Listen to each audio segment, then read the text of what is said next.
नमस्कार, बहुत बहुत स्वागत आप सभी का ईटी नाउ स्वदेश में। मैं हूं प्रियंका उपलानंद और जिस तरह से हम ग्लोबल सेल ऑफ देख रहे हैं, सारे एसेट क्लास पर एक बड़ा इंपैक्ट लगातार पड़ रहा है जब से ये जियोपॉलिटिकल टेंशन बनी हुई है। इस बीच में आज एसजेएक्स 50 को आप 400 अंकों से ज्यादा की गिरावट को देख रहे हैं। लगभग 15,800 के पास एसजेएक्स निफ्टी इस वक्त इंडिकेट कर रहा है। डाउ फ्यूचर्स 400 से ज्यादा पॉइंट्स की गिरावट दिखा रहा है। बॉन्ड यील्ड यहां से गिरी है और यूएस डॉलर इंडेक्स 99 के पार है। ब्रेंट क्रूड $130 के पार। इन सब के बीच में किस तरह की ट्रेडिंग स्ट्रैटेजी होनी चाहिए आज? चलिए सीधे चलते हैं अजय के पास। अजय, मॉर्निंग। आज ट्रेडर स्क्रीन किस तरह से दिखाई दे रही है? क्या पूरी तरह से लाल ही एक्सपेक्ट करना चाहिए इसे आज भी? गुड मॉर्निंग प्रियंका, ये कोइंसिडेंस नहीं है कि मैंने ये रेड टाई पहन रखी है। ये पूरा मूड ही इस समय ग्लोबली सारे एसेट क्लासेस में एकदम डीप शेड ऑफ रेड है और आज की ट्रेडिंग स्क्रीन भी उसी तरह का एक पिक्चर थ्रो अप कर रही है। ओवर द वीकेंड काफ़ी कुछ हुआ।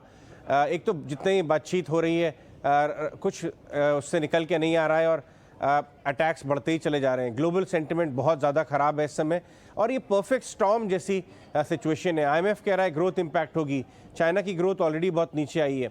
हमने देखा कि जर्मनी ने भी अपना ग्रोथ एस्टिमेट काट दिया। तो ग्लोबल मामला तो बहुत ज़्यादा परेशानी वाला दिखाई दे रहा है। एफआई फ्लोज, बहुत लोग ये शायद नहीं जानते होंगे कि ग्लोबल फाइनेंशियल क्राइसिस जो हुई थी जीएफसी लास्ट टाइम राउंड, उससे भी ज़्यादा पीक हो गई है, उससे भी ज़्यादा सेलिंग आ गई है।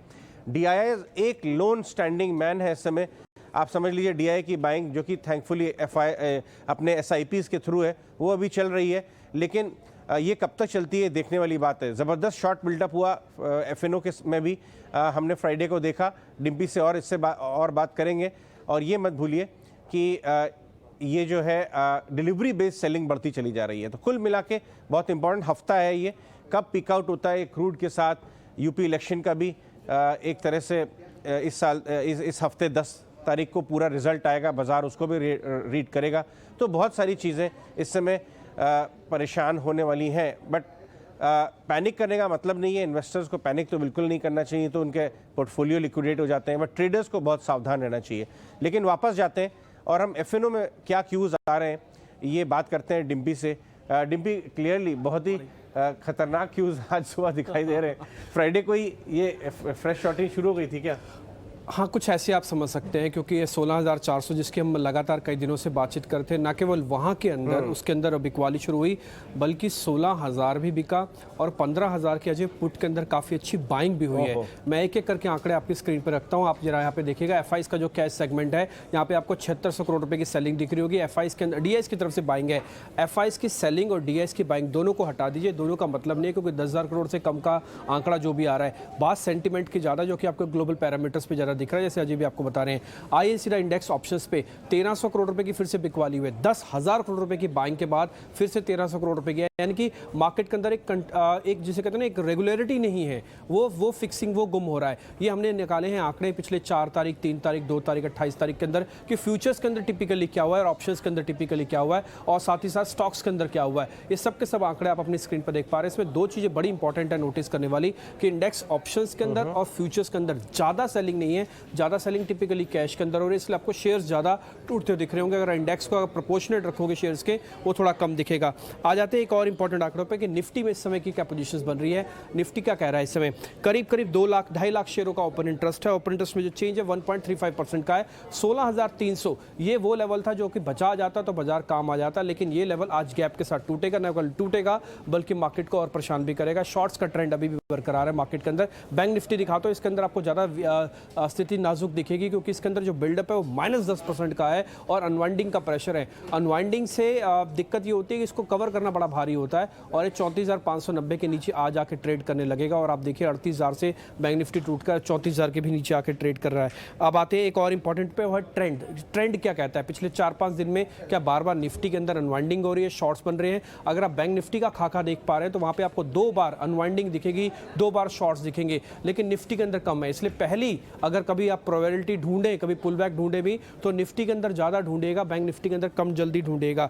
आते हैं पीसीआर पे, जल्दी से पीसीआर दिखा देता हूँ आपको। दोनों का 1 से कम है, इसका मतलब मार्केट ओवरसोल्ड है। ये इंडिया विक्स भी अपनी स्क्रीन पर देख पा रहे हो, 27.5-28 का 300 पॉइंट की निफ्टी के लिए हमेशा आपको तैयार रहना होगा। अजय, एक और इंपॉर्टेंट चीज जो लास्ट में ऑप्शंस का आंकड़ा आ जाएगा, इसमें आप देखेंगे 16,300 16,200 की जो कॉल है वहां पे राइटिंग हो रही है। अभी आपके लिए रेजिस्टेंस है, अब ये सपोर्ट नहीं, अब ये रेजिस्टेंस बन चुके हैं। और दूसरा 15,800 की पुट के अंदर भी बाइंग हुई है। 15,800 की पुट के अंदर भी कल बाइंग हुई है। जैसे बोलते हैं ना अंग्रेजी में, when it rains it pours. तो इस समय क्या हो रहा है कि लोगों को सिर्फ सीधे 15,000 दिखाई दे रहा है। 15,500 में पुट आपने बोला कि चालू हो गए, तो इस समय ओवरसोल्ड है, बाजार में पूरा बेयर ग्रिप में है। और देखना ये होगा कि आज गैप डाउन के बाद खुल के हम संभलते हैं या और नीचे जाते हैं। तो इसलिए आज का हफ्ता बहुत क्रूशियल है, आज का दिन बहुत क्रूशियल है। लेकिन ये याद दिलाना चाहेंगे कि पैनिक करके कुछ होता नहीं है, संभल के देखिए। जो अगर आपकी पोजीशन खुली रह गई तो आपको काटनी ही पड़ेगी। एनीवेज प्रियंका, और बताइए कौन से फैक्टर्स आज देख रहे हैं सुबह? बिल्कुल शुक्रिया अजय एंड डिम्पी। तो ये आपको एफएनओ का डेटा मिला है, ट्रेडर स्क्रीन से ये रिफ्लेक्ट काफी हद तक क्लियर हो रहा है कि एफआईज का जो सेंटिमेंट लगातार है, इसे बहुत हद तक डीआईज निगेट कर रहे हैं। बट द क्वेश्चन इज कब तक होगा ये। अगर हम दूसरे फैक्टर्स की बात करें तो जाहिर तौर पर अब जो ग्लोबली जो इस टेंशन के बीच में, इस मूड माहौल के बीच में रशिया और यूक्रेन की तरफ से किस तरह की अपडेट्स निकल कर आ रहे हैं। जो एक बड़ा अपडेट निकल कर आ रहा है वो ये कि जो यूएस के फॉरेन मिनिस्टर है वो तक ये कह रहे हैं कि यहाँ पर रशिया के नेचुरल गैस की जो सप्लाई है उस पर बैन लगाया जा सकता है। उस एंटिसिपेशन में हम देख रहे हैं कि किस तरह से यहाँ पर हमने क्रूड की चाल को $130 तक भी पहुंचते हुए देखा। और अभी फिलहाल मॉर्गन स्टैनले का अनुमान है कि $185 पर बैरल तक भी जा सकता है। तो एक जो तेजी लंबे समय से जो तेजी क्रूड में बनी हुई है वो आगे भी थमती हुई नजर नहीं आ रही है। इस बीच में ग्लोबल ट्रिगर्स के बीच में हमारे डोमेस्टिक ट्रिगर्स आज क्या है? यूपी के विधानसभा असेंबली इलेक्शंस के आज लास्ट फेज ऑफ वोटिंग चल रही है और यहाँ पर लगभग 54 सीटें हैं जिस पर वोटिंग हो रही है। तो ये भी एक बड़ा क्रूशियल पॉइंट होगा।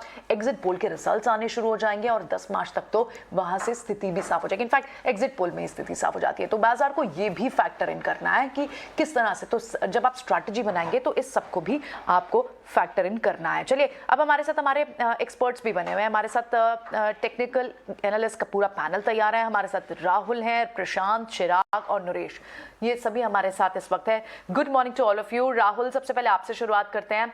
आज किस तरह का आप ट्रेड सेटअप एंटिसिपेट कर रहे हैं? अगर एसजीएक्स निफ्टी की बात करें, और अभी जिस तरह से हमें डिम्पी भी बता रहे थे कि 15,800 की पुट्स तक में बाइंग हो रही है, तो यानी नीचे का लेवल आप 15,800 आप शिफ्ट करेंगे?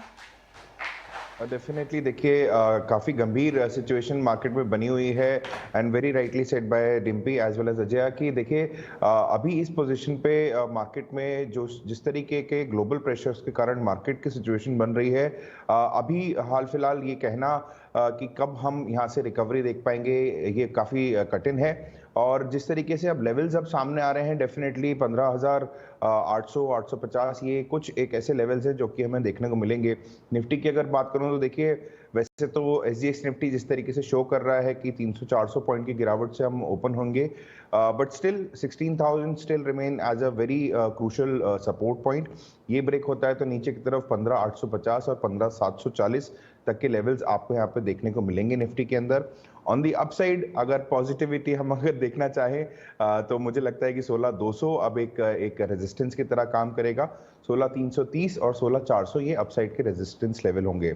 डेफिनेटली मार्केट में अब इस बड़ी गिरावट के बाद में एक फ्रेश लाइक शॉर्ट पोजीशन बनाने की राय नहीं होगी।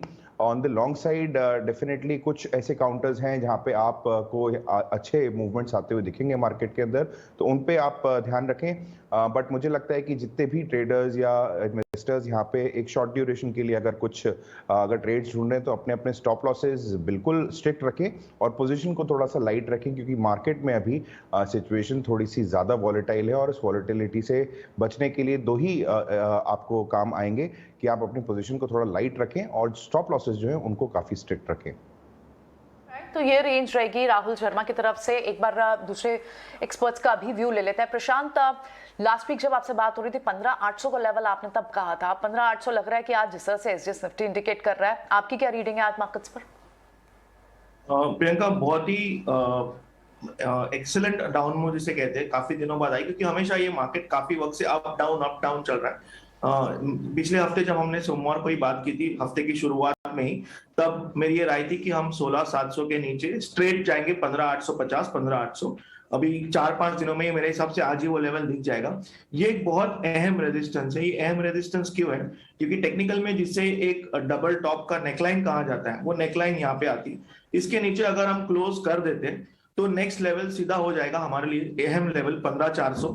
15,400 अगर हम होल्ड करते हैं तो ही हम निफ्टी में कोई रिलीफ रैली में कोई बाइंग की सलाह नहीं दे रहा हूं या कोई न्यू बाउंस की बात नहीं कर रहा हूं, मैं एक रिलीफ रैली की बात कर रहा हूं। वो 15,400 से ही आ सकती है और अगर हम 15,400 क्लोजिंग बेसिस पे तोड़ दें तो मेरे हिसाब से हम बहुत ही फास्ट नीचे जाएंगे। और मेरी सभी से ये सलाह होगी जो भी लॉन्ग हो, ऑब्वियसली आज सुबह सुबह ही स्टॉप लॉसेस ट्रिगर होंगे, इसलिए शुक्रवार को भी जो हमने बात की थी, मैंने सारे ही शॉर्ट ट्रेड्स की बात की थी, क्योंकि मार्केट में लॉन्ग रखना नहीं चाहिए और अगर किसी के पास हो तो पोर्टफोलियो को डेफिनेटली पुट से आपको प्रोटेक्ट करके रखना चाहिए। स्टे विद अस, निकुंज को भी शामिल करते हैं अपनी चर्चा में। गुड मॉर्निंग निकुंज। निकुंज, एक one of its worst gap downs के लिए हम तैयार कर रहे हैं, ब्रेस फॉर इम्पैक्ट जैसा माहौल बन गया है, लेकिन ये काफ़ी हद तक आता हुआ नज़र आ रहा था बिकॉज शायद इनकी बातचीत, रशिया यूक्रेन की बातचीत कुछ ईल्ड कर नहीं रही थी। आपकी क्या व्यू बन रही है? आप जो इंडिकेटर्स को देख रहे हैं, कितनी परेशानी वाली पोजीशन है भारत के लिए?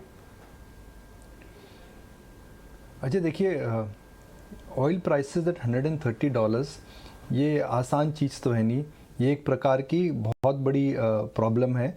और इस समय हम देख रहे हैं कि केवल ऑयल नहीं, coal, commodities, all energy prices right now are there is a energy shock in the world. अब एनर्जी शॉक जब दुनिया में आता है तो उससे क्या होगा? जाहिर है इसका सीधा असर ग्रोथ पे पड़ेगा, इन्फ्लेशन ऊपर जाएगी, आप ग्रोथ को कॉम्प्रोमाइज़ करेंगे, इंटरेस्ट रेट्स को बढ़ाएंगे। और ये जो एक्सक्यूज़ मी, ये जो सिनारियो होता है ये इक्विटी मार्केट्स के लिए अच्छा नहीं होता है। तो ग्लोबली जो सिनारियो है, भले वो इंडिया हो या और कोई कंट्री हो, इक्विटी के लिए बहुत अच्छा सिनारियो नहीं है। मार्केट बॉटम आउट कब होते हैं? जब या तो प्राइसेस बहुत अट्रैक्टिव हो जाते हैं या फिर कोई इवेंट में कोई टर्न होने वाला होता है, मार्केट फॉरवर्ड लुकिंग होते हैं। तो क्या फॉरवर्ड लुकिंग मार्केट इस समय worst of the news price in कर रहा है? ये बोलना बहुत मुश्किल है, बिकॉज जो इवेंट का सीक्वेंस है अजय, वो एज़ पर एक्सपेक्टेशन नहीं जा रहा है। इवेंट का सीक्वेंस सबने मार्केट में ये सोचा था कि भाई जी हाँ, वॉर नहीं होगी, अगर वॉर होगी तो उसका जल्दी कुछ हमको सोल्यूशन मिलेगा और ऑयल ऊपर नहीं, ऑयल थोड़े ही समय के लिए ऊपर जाएगा। तो if oil is high for long and if commodity prices stay where they are, इसका सब चीज़ों पे प्रभाव पड़ेगा। इसका महंगाई पे प्रभाव पड़ेगा, मार्जिन पे प्रभाव पड़ेगा, डिमांड पे प्रभाव पड़ेगा। और जब ये होता है तो जो अंडरलाइंग एसेट्स होती हैं इक्विटीज़ की, वह रीप्राइस होती हैं। So I think we are going through that process of repricing of equities as an asset class. Bottom line यह है कि इस समय देख कर, सोच कर, संभल कर आपको मार्केट के अंदर ट्रेड और निवेश करना चाहिए। ये वो समय नहीं है कि जहाँ पर मैं बोलूँगा जी आप कॉन्ट्रा बायर बनिए क्योंकि सोना आपको चांदी के भाव पर मिल रहा है, ऐसा नहीं हुआ है। ऑलराइट, मॉर्निंग निकुंज। तो संभल कर यहाँ ट्रेड करना होगा। ऐसे में जिन ट्रेडर्स को यहाँ पोजीशन लेनी हो, वो कौन से सेक्टर्स पर यहाँ पर फोकस कर सकते हैं? कोई स्टॉक स्पेसिफिक या फिर आप लेवल्स भी यहाँ इंडिकेट करना चाहें मार्केट्स पर? देखिए, आज मार्केट गैप डाउन खुलेगा और गैप डाउन मार्केट जब खुलेगा तो जाहिर है हमें उसके बाद देखना पड़ेगा कि मार्केट के अंदर किस लेवल पर जाकर के सपोर्ट आता है। जो फ्राइडे का फिगर आया था एफआई का, वो करीब $1 बिलियन के आसपास का था। अगर उस प्रकार की सेलिंग चलती रहेगी तो इस मार्केट के अंदर नियर टर्म में ये बोलना कि ये एक लक्ष्मण रेखा है, इसके नीचे मार्केट नहीं जाएगा, ये बहुत मुश्किल है। हम हालांकि जियोपॉलिटिकल कंसर्न्स की बात कर रहे हैं, मगर एक बड़ा इवेंट और वो है कि आज उत्तर प्रदेश में लास्ट फेज ऑफ पोलिंग है, यानी शाम को एग्जिट पोल आ जाएंगे और कल सुबह एग्जिट पोल्स को लेकर के मार्केट रिएक्ट करेगा। मार्केट में एक प्रकार की धारणा है कि इस समय, ये मार्केट की धारणा है, मार्केट में इस प्रकार की धारणा है कि इस समय बीजेपी को उत्तर प्रदेश के अंदर कंफर्टेबल विक्ट्री मिलेगी।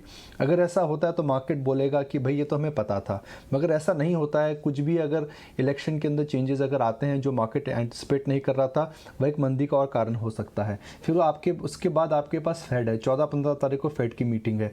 तो इस समय इवेंट्स इतने ज़्यादा हैं प्रियंका कि मेरा ये मानना है, जो मैं 2 हफ्तों से बोल रहा हूँ, कि इस समय मार्केट में ट्रेड मत करिए। मार्केट वॉलेटाइल है, sometimes volatile market are not the best things to trade. Ajay देखिए, डायरेक्शनली आप कहाँ जा रहे हैं? डायरेक्शनली इस मार्केट के अंदर मंदी है और रिस्क ऑफ है। हो सकता है 15-20% शेयर आपको आउट परफॉर्म करें, हो सकता है कुछ मिड कैप्स और लार्ज कैप स्टॉक्स कम गिरे। तो क्या आप वो छोटे से मार्केट पे फोकस करना चाहते हैं या बड़े मार्केट के ट्रेंड पे फोकस करना चाहते हैं? बड़ा मार्केट का ट्रेंड ये है कि आप नीचे जा रहे हैं, अनवाइंडिंग हो रही है, और जो छोटा ट्रेंड है वो छोटा ट्रेंड है कि 10 से 15% शेयर कम गिरेंगे या फिर उनके अंदर थोड़ा बहुत उछाल देखने को मिलेगा। मेरा ये मानना है और मैं ये राय दूंगा व्यूअर्स को कि बड़े ट्रेंड पे नज़र रखिए, और जो बड़ा ट्रेंड है अभी मंदी का ट्रेंड है। मुझे मालूम है निकुंज, ये बहुत ही बहुत ही स्कैरी टाइम्स हैं ट्रेडर्स के लिए, ऑफ कोर्स, इसलिए स्टॉप लॉसेस का महत्व और बढ़ जाता है, डिसिप्लिन का महत्व बढ़ जाता है। बट इन्वेस्टर्स के लिए जो थोड़ी थोड़ी पूंजी हर महीने हर क्वार्टर लगाते रहते हैं, कोई ऐसे एरियाज आपको नज़र में है या रडार पे हैं जहां पेसिमिज्म पीक हो रहा हो, जहां पे लॉन्ग टर्म इन्वेस्टर्स को देखना चाहिए, कोई सेक्टर्स या स्पेसेस ऑन रडार? अच्छा, आप सिप इन्वेस्टर हैं, आप लंबी अवधि के लिए लेते हैं, तो देखिए इससे भी बुरे दिन हमने शेयर बाजार में देखे हैं। मैं सबको ये रिमाइंड कराना चाहूँगा कि मई 2020 और अप्रैल 2020 में जो हुआ था इससे ज़्यादा हुआ था, इससे ज़्यादा शेयर बाजार को कठिनाई देखने को मिली थी, और उसके बाद शेयर बाजार एक शानदार तरीके से वापस आया। तो जितनी बड़ी तेज़ी उतनी बड़ी मंदी। जिस प्रकार से शेयर बाजार गिरा है, हो सकता है आने वाले समय में जब कंसर्न्स आई एड्रेस होने लग जाएंगे एक लेवल के बाद शेयर बाजार गिरना रुक जाएगा, but I don't think we are there yet. मगर किन क्षेत्रों के अंदर हमें आउट परफॉर्मेंस देखने को मिल सकता है? अजय, बड़े शेयरों की, बड़े स्टॉक्स की अगर बात करें अजय, तो मुझे लगता है रिलायंस इंडस्ट्रीज़, आप रिलायंस मेरे से ज़्यादा ट्रैक करते हैं, refining margin all time high पर हैं इस समय। अगर आप देखेंगे तो पेट्रोकेमिकल की जो डिमांड शॉर्टेज है वो ज़्यादा रहेगी। रिलायंस अपना जो भी ऑयल इंपोर्ट करता है वो रशिया से नहीं करता है। तो ऐसी कंपनीज पे नज़र रखिए अजय, जिनको इस समय एक शॉर्ट टर्म डिस्ट्रप्शन की वजह से बेनिफिट मिलेगा। अगर रशिया का तेल नहीं आता है तो दुनिया में नया तेल कहाँ से आएगा? अगर नया तेल आने में समय लगता है, जो एग्जिस्टिंग तेल की जो सप्लाई चेन्स हैं उन कंपनीज को ज़बरदस्त बेनिफिट मिलेगा, बिकॉज एक आर्टिफिशियल शॉर्टेज हो जाएगी। तो उस आर्टिफिशियल शॉर्टेज के अंदर कौन सी ऐसी कंपनीज हैं जिनको बेनिफिट हो सकता है? मेरे हिसाब से उस पूरी प्रक्रिया को चेंज करिए, उसको समझना पड़ेगा। मेरा ये भी मानना है अजय, इस समय कमोडिटी स्टॉक्स में जो हमने उछाल देखा था, अब ये उछाल ऐसे लेवल पर आ चुका है जहाँ की वो डेंजरस हो चुका है, बिकॉज कमोडिटी कंपनीज को, हालांकि इस मेटल कंपनीज को रियलाइजेशन अच्छा मिलेगा, मगर क्रूड के दाम और कुकिंग कोल के दाम बढ़ चुके हैं। तो it is better to start booking profits even in metal stocks, जिसमें हम काफ़ी समय से बुलिश थे। और तीसरा क्षेत्र अजय जिसमें ज़रूर नज़र रखनी चाहिए वह IT। Bad macro, bad rupee is indirectly good news for IT, because मुझे नहीं लगता है कि ग्लोबली डिमांड क्रश होने वाली है। अगर डिमांड कम हो रही है तो ग्लोबल कंपनीज IT आउटसोर्सिंग और करेंगी। Indian IT companies always benefit when there is pressure in global growth, और उसके अंदर वीक मैक्रो अगर हो जाता है तो रुपी का भी उनको टेलविंड मिल जाता है। तो इन दोनों फैक्टर्स को अगर आप जोड़ेंगे अजय, तो मुझे लगता है IT will outperform. I think metals are nearing its peak now in terms of risk reward ratio. और रिलायंस अजय, मतलब आप भी बताइए, आप रिलायंस ट्रैक करते हैं, अगर क्रूड और रिफाइनिंग मार्जिन में अपटिक आएगा तो रिलायंस क्यों नहीं ऊपर जाएगा? जी हाँ, और इनफैक्ट इस समय रिलायंस को ही लीजिए या और भी बहुत सारे बड़ी बड़ी कंपनीज हैं, वैल्यूएशन जो कंप्रेस हो गए हैं, फॉरवर्ड वैल्यूएशन 5 साल के निचले स्तर पे हैं। ट्रेलिंग अगर वैल्यूएशन की बात करें तो वो भी करीब करीब 10 साल के लेवल पे आ गया है। तो वैल्यूएशन कंप्रेशन भी बरकरार है। तो जो निकुंज बता रहे हैं कि ऐसे एरियाज को देखिए जहां फंडामेंटल्स स्ट्रांग हैं, और धीरे धीरे आप इस करेक्शन का फ़ायदा उठाएं। चलिए आगे चलते हैं। थैंक यू वेरी मच निकुंज। और टेक्निकल्स की बात करते हैं। चिराग कबानी हमारे साथ हैं। चिराग, आज के गैप डाउन पे जो 15,800 के आसपास का नज़र आ रहा है, इनफैक्ट 16,400 जब ब्रेक हुआ था 3-4 बार टेस्ट होने के बाद, जो एक नीचे का जोन खुल गया था, वो नीचे कहाँ जाता हुआ नज़र आ रहा है आपको, या इस समय इतने शार्प गैप डाउन में टेक्निकल्स पे बात करना मुश्किल है? टेक्निकल पे बात करना मुश्किल नहीं है, बट ऐसा है कि 15,900 का जो इम्पोर्टेंट सपोर्ट है, मार्केट आज उसके नीचे खुलने वाला है। तो लॉट ऑफ अनवाइंडिंग आएगा फर्स्ट 15-20 मिनट पे। जो कंपल्सिव बुल्स थे, जो लोग लास्ट 10-12 दिन से विथड्रॉ हो रहा था, one day upside one day downside में भी पोजीशन होल्ड करके रखे थे, शायद आज वो लोग एक बार लॉस बुक करेंगे, जिससे और एडिशनल सेलिंग प्रेशर आ सकता है। तो पहले 15-20 मिनट के ट्रेड के बाद अगर मार्केट अपनी ओपन लेवल के ऊपर सस्टेन कर पाता है तो ही कोई ट्रेड लेने को देखने का अपसाइड में, और एल्स अगर वो अपनी ओपन और एवरेज ट्रेडेड प्राइस के नीचे कॉन्स्टेंटली ट्रेड कर रहा है फॉर फर्स्ट 15-30 मिनट के बाद, तो कोई भी लॉन्ग ट्रेड टोटली डे के लिए अवॉइड करेगा, क्योंकि लॉन्ग वाइंडिंग प्रेशर ज्यादा बढ़ सकता है, फ्रेश शॉर्ट ऐड हो सकते हैं, और मार्केट 15,900 के नीचे जो डायरेक्ट इम्पोर्टेंट नेक्स्ट सपोर्ट है वो 15,550 पे है। रेंज काफी दूर है क्योंकि वॉलेटिलिटी हाई है। तो अगर आज के दिन से भी अगर मार्केट फ्लैट मतलब जो प्लेस 15,800 850 के लेवल पे ओपन होके वहीं क्लोज करता है, चांसेस है कल वापस गैप डाउन हुए डायरेक्टली और ये लेवल टेस्ट कर सके। तो अगर किसी को कंपल्सरी लॉन्ग करना है तो उसे एटलीस्ट फर्स्ट 1 आवर के लिए ट्रेड अवॉइड करना चाहिए, मार्केट को सेटल होने देना चाहिए और फिर ही ट्रेड करने को देखना चाहिए। चिराग, गुड मॉर्निंग। आप जरा अपने ट्रेडिंग कॉल्स भी आप बता देंगे, आपकी कॉल्स क्या हैं आज की? तो मेरे 3 ट्रेडिंग कॉल्स है, 2 बाई साइड पे, एक सेल साइड पे है। फर्स्ट ट्रेडिंग कॉल मेरा रहेगा बाय ऑन विप्रो। अगर विप्रो 555 560 के जोन के बीच में जब गैप डाउन होता है मार्केट और एंटर करने का चांस देता है तो 490 के स्टॉप लॉस से बाय एंड होल्ड कर सकते हैं। ये पोजिशनल ट्रेडिंग व्यू रहेगा for the next 2 to 3 month. तो शॉर्ट टर्म ट्रेडिंग मेटल्स जैसे सबसे स्ट्रॉन्ग है, तो अगर हिंडाल को डिप पे मिलता है बाय करने को between the level of 565 to 550, then इसे लॉन्ग करने को देख सकते हैं again for a target of 600। Short side में I would like to short SBI में अगर 460 462 का जोन मिलता है लेवल शॉर्ट करने को, तो इसे एक शॉर्ट कर सकते हैं शॉर्ट टर्म ट्रेडिंग के लिए for the downside level of 430 to 450।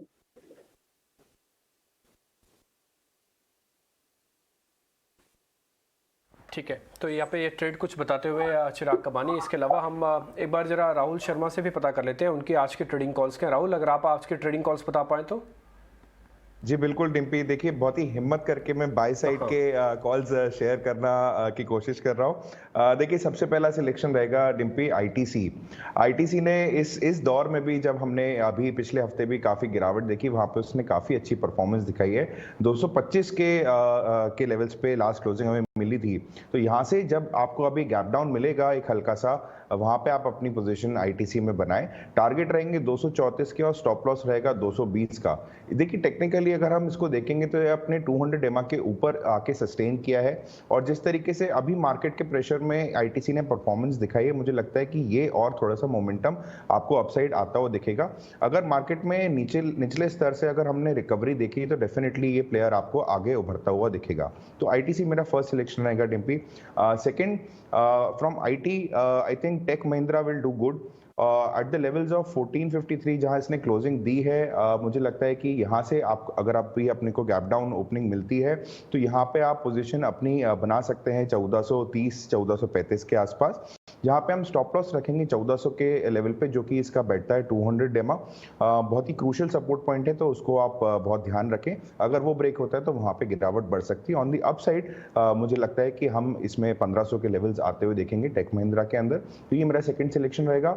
And lastly third, मुझे लगता है जीएसएफसी, जिसकी हमें लास्ट क्लोजिंग 126 127 रुपए के आसपास मिली थी, वहाँ पे एक पोजिशनल बाय बनाई जा सकती है, जहाँ पे हम टारगेट लेवल्स 134 135 के आते हुए देख सकते हैं। स्टॉप लॉस रहेगा वहाँ पे 116 रुपए का, और मुझे लगता है कि 120 121 रुपए के आसपास इसमें अच्छा एंट्री पॉइंट है। तो जीएसएफसी मेरा थर्ड सिलेक्शन रहेगा।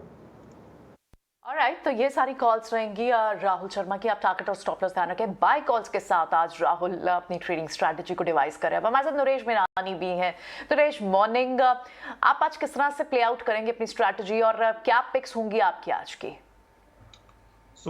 आज जो स्टॉक्स रहेंगे, 2 स्टॉक्स फाइनेंशियल्स में जो शॉर्ट रहेंगे, दोनों स्टॉक्स जो है एक सपोर्ट लेवल के पास थे जो होल्ड कर रहे थे, और वो very close to break down था लास्ट वीक, और ये वीक ब्रेक डाउन हो जाएगा। वो है Bajaj Finance, stop loss of 63570, target 6100, और बजाज फिनसर्व स्टॉप लॉस 15400 और टारगेट 14000 रहेगा। और लॉन्ग साइड पे एक ही स्टॉक है जो मिड कैप में जो सस्टेन कर रहा है रीसेंट लोस को, वो है जीएसएफसी। अगर कोई भी शार्प डिप पे 118 120 के पास मिले तो स्टॉप लॉस 115 और मीडियम टर्म टारगेट 155। ऑलराइट, अब एक बार ये नरेश की कॉल्स रहेंगी। तो यहाँ पर एक फाइनेंशियल्स पे तो बस सेल कॉल दे रहे हैं, तो यानी आप ट्रेडिंग कॉल्स में हम बाय साइड की कॉल्स भी देख रहे हैं और सेल साइड की कॉल्स भी देख रहे हैं। प्रशांत, आप किस साइड पर हैं, या आप एक हेज स्ट्रैटेजी रख रहे हैं? प्रियंका, सबसे पहले मैं एक बात कहना चाहूंगा। जो शुक्रवार की निफ्टी की क्लोजिंग हुई इंडेक्स की, ये अगस्त के फर्स्ट वीक के बाद लोएस्ट क्लोजिंग है। तो डेफिनेटली, और अगर हम पिछले 2 हफ्ते के वॉल्यूम्स देखें निफ्टी पे, तो पूरी तरह से volumes highest in the past 2-3 months है। इसमें क्लियर दिख रहा है कि हम बेयर ग्रिप में हैं। तो मेरे जो आज के ट्रेडिंग कॉल्स होंगे, फर्स्ट होगा एक स्टॉक जो बहुत अच्छे कंसोलिडेशन के बाद ब्रेक डाउन ऑफ सपोर्ट दे रहा है, तो शॉर्ट बाटा बिलो 1690, 1690 के नीचे इसको शॉर्ट करेंगे और स्टॉप लॉस रखेंगे 1730 के ऊपर, 1730 के ऊपर। और इसमें मुझे जो टारगेट दिखाई दे रहा है वो फर्स्ट टारगेट स्ट्रेट 1475, 1475 का, ये फर्स्ट कॉल होगी। सेकेंड कॉल मेरी होगी to short Titan with stop loss of 2480, क्योंकि ये स्टॉक एक काइंड ऑफ बहुत मेजर ट्रेंड लाइन सपोर्ट को इसने ब्रेक किया हुआ है, तो इसमें एक अच्छा फॉल आ सकता है। और टाइटन में मुझे टारगेट दिखाई दे रहा है 2250 का, 2250, जो कि एक बहुत अच्छा रिस्क रिवॉर्ड होगा। और जो कॉल ऑफ द डे मेरी होगी वो डेफिनेटली शॉर्ट बजाज फाइनेंस पे होगा, एंड मैं इसको शॉर्ट करूंगा बिलो 6480, 6480 के नीचे इसको शॉर्ट करूंगा। स्टॉप लॉस में रखूंगा 6570 के ऊपर, अबाव 6570। इसमें जो मुझे टारगेट दिख रहा है वो स्ट्रेट 6200 दिख रहा है, ये बीच में रुकेगा नहीं स्टॉक, तो मुझे ये रिस्क रिवॉर्ड के हिसाब से बहुत अच्छा लग रहा है। जेंटलमैन स्टे विद अस, एक इम्पॉर्टेंट इशू को एड्रेस करना है। हमारे साथ अरविंद सैगर जुड़ रहे हैं यूएस से। Arvind, good morning. इंडिया तो बहुत ही स्कैरी मार्केट ओपनिंग के लिए ब्रेस कर रहा है, लेकिन ये क्रूड का मामला, हाउ यू एनालाइजिंग ये जो एक क्रूड शॉक जो है 135 का टॉप मार के 125 ऑड पर ट्रेड हो रहा है, ये अरेस्ट होगा क्या spike may be in a few weeks? आपको लगता है ईरान डील या कोई और ट्रिगर इसको काम डाउन कर सकता है? हाँ, नहीं, ईरान डील तो डेफिनेटली काम डाउन कर सकता है, लेकिन ईरान अभी डील करना चाहेगा या नहीं वो ईरान के ऊपर है, क्योंकि यूएस और वेस्टर्न कंट्रीज तो बहुत चाहते हैं इस मौके पे कि ईरान वापस आ जाए, जिससे कि ऑयल प्राइस का जो शॉक है वो कम हो। लेकिन ईरान इसमें अपनी स्ट्रॉन्ग पोजीशन में है, तो इस टाइम ज्यादा मांग सकता है कि ज्यादा कंसेशंस मिले, तो देखेंगे क्या होता है, वो हेल्प कर सकता है। और दूसरा ये है कि जो ये सैंक्शंस की जो नई बात छिड़ी है, मेरे ख्याल से तो इसमें थोड़ा सा एग्जैजरेशन है कि यूरोप रशियन ऑयल को सैंक्शन नहीं कर सकता। यूरोप की इकोनॉमी बिल्कुल का भट्टा बैठ जाएगा, जैसे बोलते हैं। ऑयल की दाम 150 से ऊपर पहुंचेगा, ये सब हो जाएगा अगर सैंक्शन किया। तो मेरे ख्याल से थोड़ा सा जो रूमर्स हैं वो इतने शायद सही नहीं होंगे। यूएस सैंक्शन करे तो यूएस को कोई फर्क नहीं पड़ता, यूएस में तो 400,000 बैरल्स पर डे आता है, तो उसका तो कोई फर्क नहीं पड़ता दुनिया में या यूएस पे। लेकिन अगर यूरोप सैंक्शन करेगा तो बहुत फर्क पड़ सकता है। तो मेरे ख्याल से इन सब चीजों को सोच के ऑयल नीचे गिर सकता है, लेकिन नीचे गिरेगा 125, 130 से 110, 115 से नीचे नहीं आएगा। और इस बीच में एलएनजी के जो प्राइसेस यूरोप में है वो $360 के बराबर पहुंच चुकी है। एशिया में एलएनजी प्राइसेस 250 और 300 के बीच में चल रही हैं, इक्विवेलेंट ऑफ ऑयल प्राइसेस। कोयला जो है उसके दाम अभी 400 से ऊपर पहुंच गए हैं। इंडिया दुनिया का सबसे बड़ा कोयला इंपोर्टर है, उसको प्रॉब्लम होगी इस सिचुएशन में कि कोयले के दाम बढ़ गए और इंडिया में कोयले की शॉर्टेज है। तो ये सब जो एनर्जी का जो क्राइसिस है, ये सिर्फ ऑयल का नहीं है, ऑयल, गैस, कोल, इन सब में दाम बहुत बढ़ रहे हैं, क्योंकि इन सब में रशिया का रोल बहुत इंपॉर्टेंट था। तो मेरे ख्याल से तो ये जो शॉक आ रहा है, इस शॉक से इकोनॉमीज को, इंक्लूडिंग इंडिया की इकोनॉमी को बहुत शॉक पहुंचेगा। और मेरे ख्याल से स्टैगफ्लेशन जो कहलाता है उसकी रिस्क बहुत बढ़ गई है दुनिया में। पॉइंट टच अपॉन किया अरविंद। मैं भी वीकेंड में जब आईएमएफ पे कमेंट सुन रहा था ग्रोथ पे, फिर चाइना ने 5.5% ग्रोथ सेट किया है, लोएस्ट सिंस 91। जर्मनी ने ग्रोथ एस्टिमेट्स कट कर दिए, और एक तरफ ग्लोबल कमोडिटी प्राइसेस राइज कर रहे हैं, हाई इन्फ्लेशन, लो ग्रोथ। ऐसे में equities as an asset class कैसा बिहेव करेगा?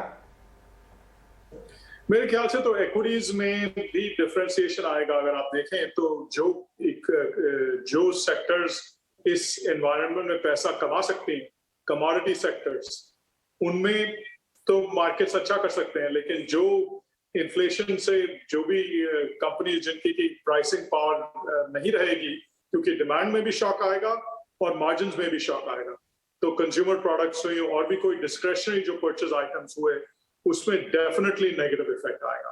तो वो सबसे बड़ा शॉक जो है वो आना बाकी है।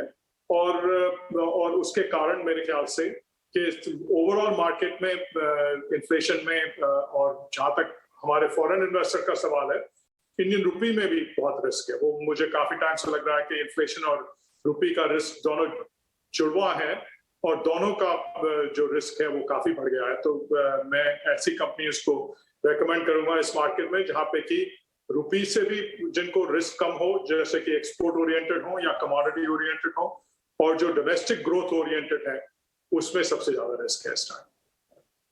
मॉर्निंग अरविंद, इस एक पूरे सिनेरियो में इनफैक्ट करेंसी मार्केट को अगर आप देखें, आप रिस्क ऑफ करेंसीज मानते हैं जापानीज येन को, और अब इस वक्त जैसे आपको शॉक कमोडिटीज के चलते आप देख रहे हैं कि येन को भी वो भी 6 ईयर लो पे पुश करने के थ्रेटन्स हो रहे हैं, और कमोडिटीज करेंसीज इस तरह से मूव नहीं करते जिस तरह से स्टॉक्स मूव करते हैं। अगर 1% का यहाँ मूव देखने को मिलता है डाउनवर्ड साइड पे, तो ये कितना बड़ा इंपैक्ट क्रिएट कर सकता है? How are you reading this? Currencies का ऐसा है कि हर कंट्री का ये देखना पड़ेगा कि कितना ऑयल शॉक से उसको नुकसान पहुंचेगा। जापान जो है वो 100% इंपोर्टर है, ऑयल का भी, कोल का भी जो उसकी नीड है स्टील इंडस्ट्री और डोमेस्टिक यूज के लिए, और नेचुरल गैस की भी बहुत जरूरत पड़ती है एनर्जी में। तो ऐसे जिन जिन कंट्रीज में इंपोर्ट का शॉक जो इंपोर्ट होगा कमोडिटी प्राइस के कारण, उनकी करेंसीज में रिस्क आएगी। तो इसीलिए इंडिया की करेंसी में 2-3 चीजें हैं। एक तो रिजर्व बैंक मेरे ख्याल से काफी बिहाइंड द कर्व जो बोलते हैं वो है रेट्स इंक्रीज करने में। दूसरा, करेंसी का इंपोर्ट जो कमोडिटी का इंपोर्ट शॉक आएगा, करंट अकाउंट डेफिसिट बढ़ेगा। तो इन सब के कारण मेरे ख्याल से इंडिया में भी करेंसी रिस्क काफी बढ़ गई है। राइट।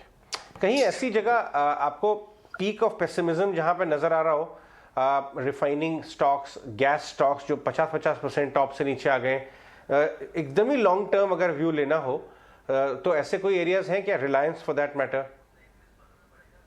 अगर आप देखें तो अभी तो रिफाइनरी कंपनीज को गवर्नमेंट ने प्राइसेस इंक्रीज करने नहीं दिए हैं। हालांकि ऑफिशियल पॉलिसी तो है कि कोई प्राइस कंट्रोल नहीं है, लेकिन सबको मालूम है कि वो तो कहने वाली बात है। सच में तो अभी इलेक्शंस में 3 महीने ऑयल बहुत ऊपर गया लेकिन प्राइस बढ़ाने नहीं दी। तो ये अगर देखा जाए तो हो सकता है प्राइस इंक्रीज अलाउ करें, अभी इलेक्शन खत्म हो गए हैं तो उसके कारण हो सकता है इनमें रिबाउंड आए। लेकिन हम इन सेक्टर्स में इतना, क्योंकि अगर डिमांड शॉक आएगा, क्योंकि एक बात है कि ऑयल प्राइस इतनी बढ़ी है तो डिमांड का भी पे भी असर पड़ेगा। तो इस कारण मैं तो ये नहीं सोचता हूँ कि जस्ट बिकॉज स्टॉक्स गिरे हैं तो उनको खरीदना चाहिए। लेकिन कुछ सेक्टर्स जिनमें कि अब जैसे रियल एस्टेट है, उसमें काफी स्टॉक्स गिरे हैं, लेकिन real estate is usually inflation hedge. Hard assets जो हैं वो इन्फ्लेशन टाइम में अच्छा करते हैं। तो अगर हार्ड एसेट के जो सेक्टर्स हैं जिनमें कि स्टॉक्स गिरे हैं, तो उस एरियाज में मेरे ख्याल से अपॉर्चुनिटी मिलेगी कि उसमें थोड़ा पेशेंटली लोगों को खरीदना चाहिए। In fact Arvind, just stay with us, Priya Mishra भी हमारे साथ जुड़ रही हैं टीडी सिक्योरिटीज की। प्रिया, कितना वर्सन होता हुआ नजर आता है before it gets better, crude related impact? Okay fine, Priya से हम थोड़ी देर में बात करेंगे। अरविंद, हम आपको जाने देंगे, थैंक यू वेरी मच आज हमसे बात करने के लिए। अब आगे चलते हैं और खबरों वाले शेयर पे बात करते हैं, specially 3 top stocks in focus, चाहे वो ब्रोकरेज हो, चाहे वो स्टॉक्स इन न्यूज़ हो। सबसे हमने चूज़ करके 3 त्रिमूर्ति स्टॉक्स निकाले हैं और शरद हमारे साथ हैं उन त्रिमूर्ति स्टॉक से बात करने के लिए। शरद जी बिल्कुल, तो सबसे पहले पीवीआर फोकस में रहने वाला है और यहाँ पे रिपोर्ट्स आ रहे हैं कि पीवीआर और सिनेपोलिस इंडिया, जो एक मैक्सिकन जो आपके मल्टीप्लेक्स चेन है जो इंडिया में ऑपरेशंस करती है, वहाँ पे एडवांस्ड मर्जर टॉक्स चल रहे हैं। अगर बात किया जाए तो लगभग 20% स्टेक जो है सिनेपोलिस रखेगी और जो पीवीआर के प्रमोटर फैमिली हैं अजय बिजली लेड, वो लगभग आप देख सकते हैं 10 से 14% का स्टेक रख सकते हैं। और ओवरऑल मैनेजमेंट कंट्रोल की बात करें तो पीवीआर अगले 3 साल तक एटलीस्ट मैनेजमेंट कंट्रोल इस कंबाइंड एंटिटी में रखेगा। और देखा जाए तो अगर ये मर्जर हो जाती है तो 1200 स्क्रीन होने वाली हैं। अब आइनॉक्स का लगभग 600 से और 700 स्क्रीन से तो ऑलमोस्ट डबल हो जाएगी हमके नियरेस्ट कॉम्पिटिटर के लिए। तो स्टॉक में एक पॉजिटिव रिएक्शन देखने मिल सकता है और ये इंपॉर्टेंट ट्रेंड वाइज इसलिए है क्योंकि कंसोलिडेशन हो रहा है और सारे जो रिस्ट्रिक्शंस है कोविड के वो भी खुल चुके हैं। तो ये मल्टीप्लेक्स स्टॉक ज़रूर फोकस में रहने वाले हैं। इसके इसके अलावा बात करेंगे जेके सीमेंट के बारे में। यहाँ पे बोर्ड की एक इम्पॉर्टेंट अप्रूवल आई है कि वो फोरे करेंगे पेंट्स के बिजनेस में, एक एंट्री होने वाली है पेंट्स के बिजनेस में। और अगर देखा जाए तो लगभग 600 करोड़ जो ईयरमार्क किए गए हैं अगले 5 साल में निवेश करने के लिए। अब देखा जाए तो आप जिंदल्स ले लीजिए, आप ले लीजिए बिरलाज ले लीजिए, ग्रासिम के थ्रू यहाँ पे भी फोरे करने का जो अनाउंसमेंट्स आया पेंट सेगमेंट में। और इसमें 2 या 3 इंपॉर्टेंट फैक्टर्स होते हैं, स्पेशली जब डिस्ट्रीब्यूशन नेटवर्क्स बड़े बिजनेस हाउसेस के स्ट्रांग होते हैं, मार्जिन्स में भी थोड़ी सी हाई मार्जिन बिजनेस होती है पेंट्स की। तो ये सब रीजंस के कारण जो है एक टाइप से देख रहे हैं कि एक मूवमेंट आ रही है पेंट के सेगमेंट में। हालांकि एशियन पेंट्स, बर्जर पेंट्स पहले जो थे इनके मार्केट शेयर ज़्यादा कंबाइन करते थे ऑर्गेनाइज मार्केट में, तो ये बहुत इंटरेस्टिंग डेवलपमेंट देखने मिलेगा। इसके अलावा तीसरा स्टॉक हमने लिया फार्मा ग्रुप ऑफ स्टॉक्स ने। यहाँ पे 6 फार्मा स्टॉक्स हैं जो एक्विजिशन के लिए जो है इन लाइन पे हैं क्यूरेशो हेल्थ केयर को लेके। यहाँ पे न्यूज़ आ रही है कि doctor Reddy's labs, Aurobindo pharma, Biocon, JB chemical pharma, Torrent pharma और जाइडस हेल्थ केयर, ये सारे 6 कंपनीज जो हैं एक्विजिशन के लिए इन लाइन करें क्यूरेशो हेल्थ केयर के लिए। अब देखा जाए तो प्रमोटर जो क्यूरेशो हेल्थ केयर के हैं वो लगभग 2000 से 3000 करोड़ के शेयर्स ऑफलोड करने वाले हैं।